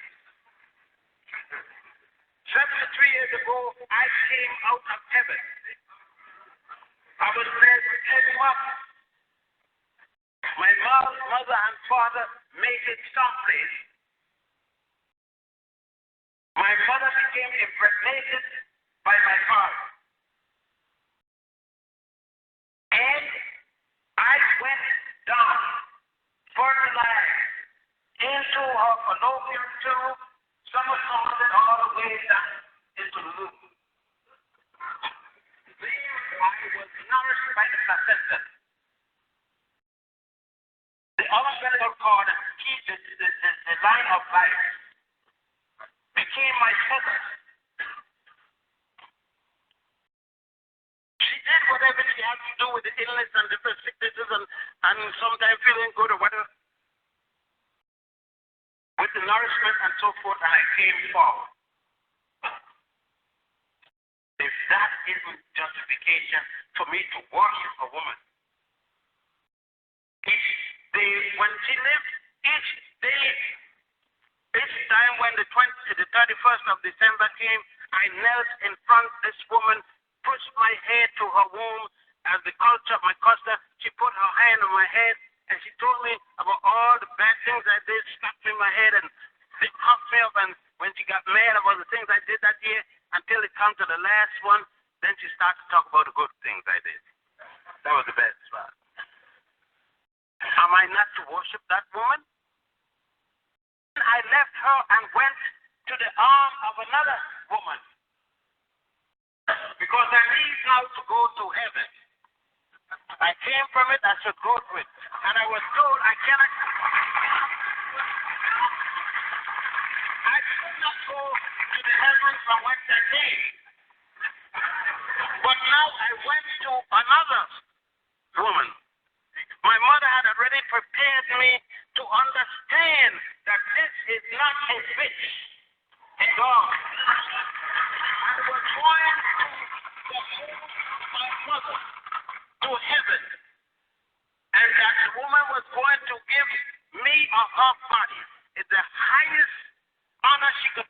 on me was for me to use of her body. And my mother had already told me, if you cannot use it with the kind of respect, if you cannot be seen with her in daylight, do not be seen with her at night. My mother had already told me. So then I had to deal with it with sacredness. It was something to be sacred. And in order to be sacred, I had worship. I don't see how you can worship an abstract thing, and that which is comforting you. When you sleep, she feeds you, she cleans you, she washes, she cooks you, she fixes your house, and she protects you when you're sleeping. Then why can't you worship her? I say, when we learn to worship our women, that day is your beginning of freedom from slavery and freedom from captivity.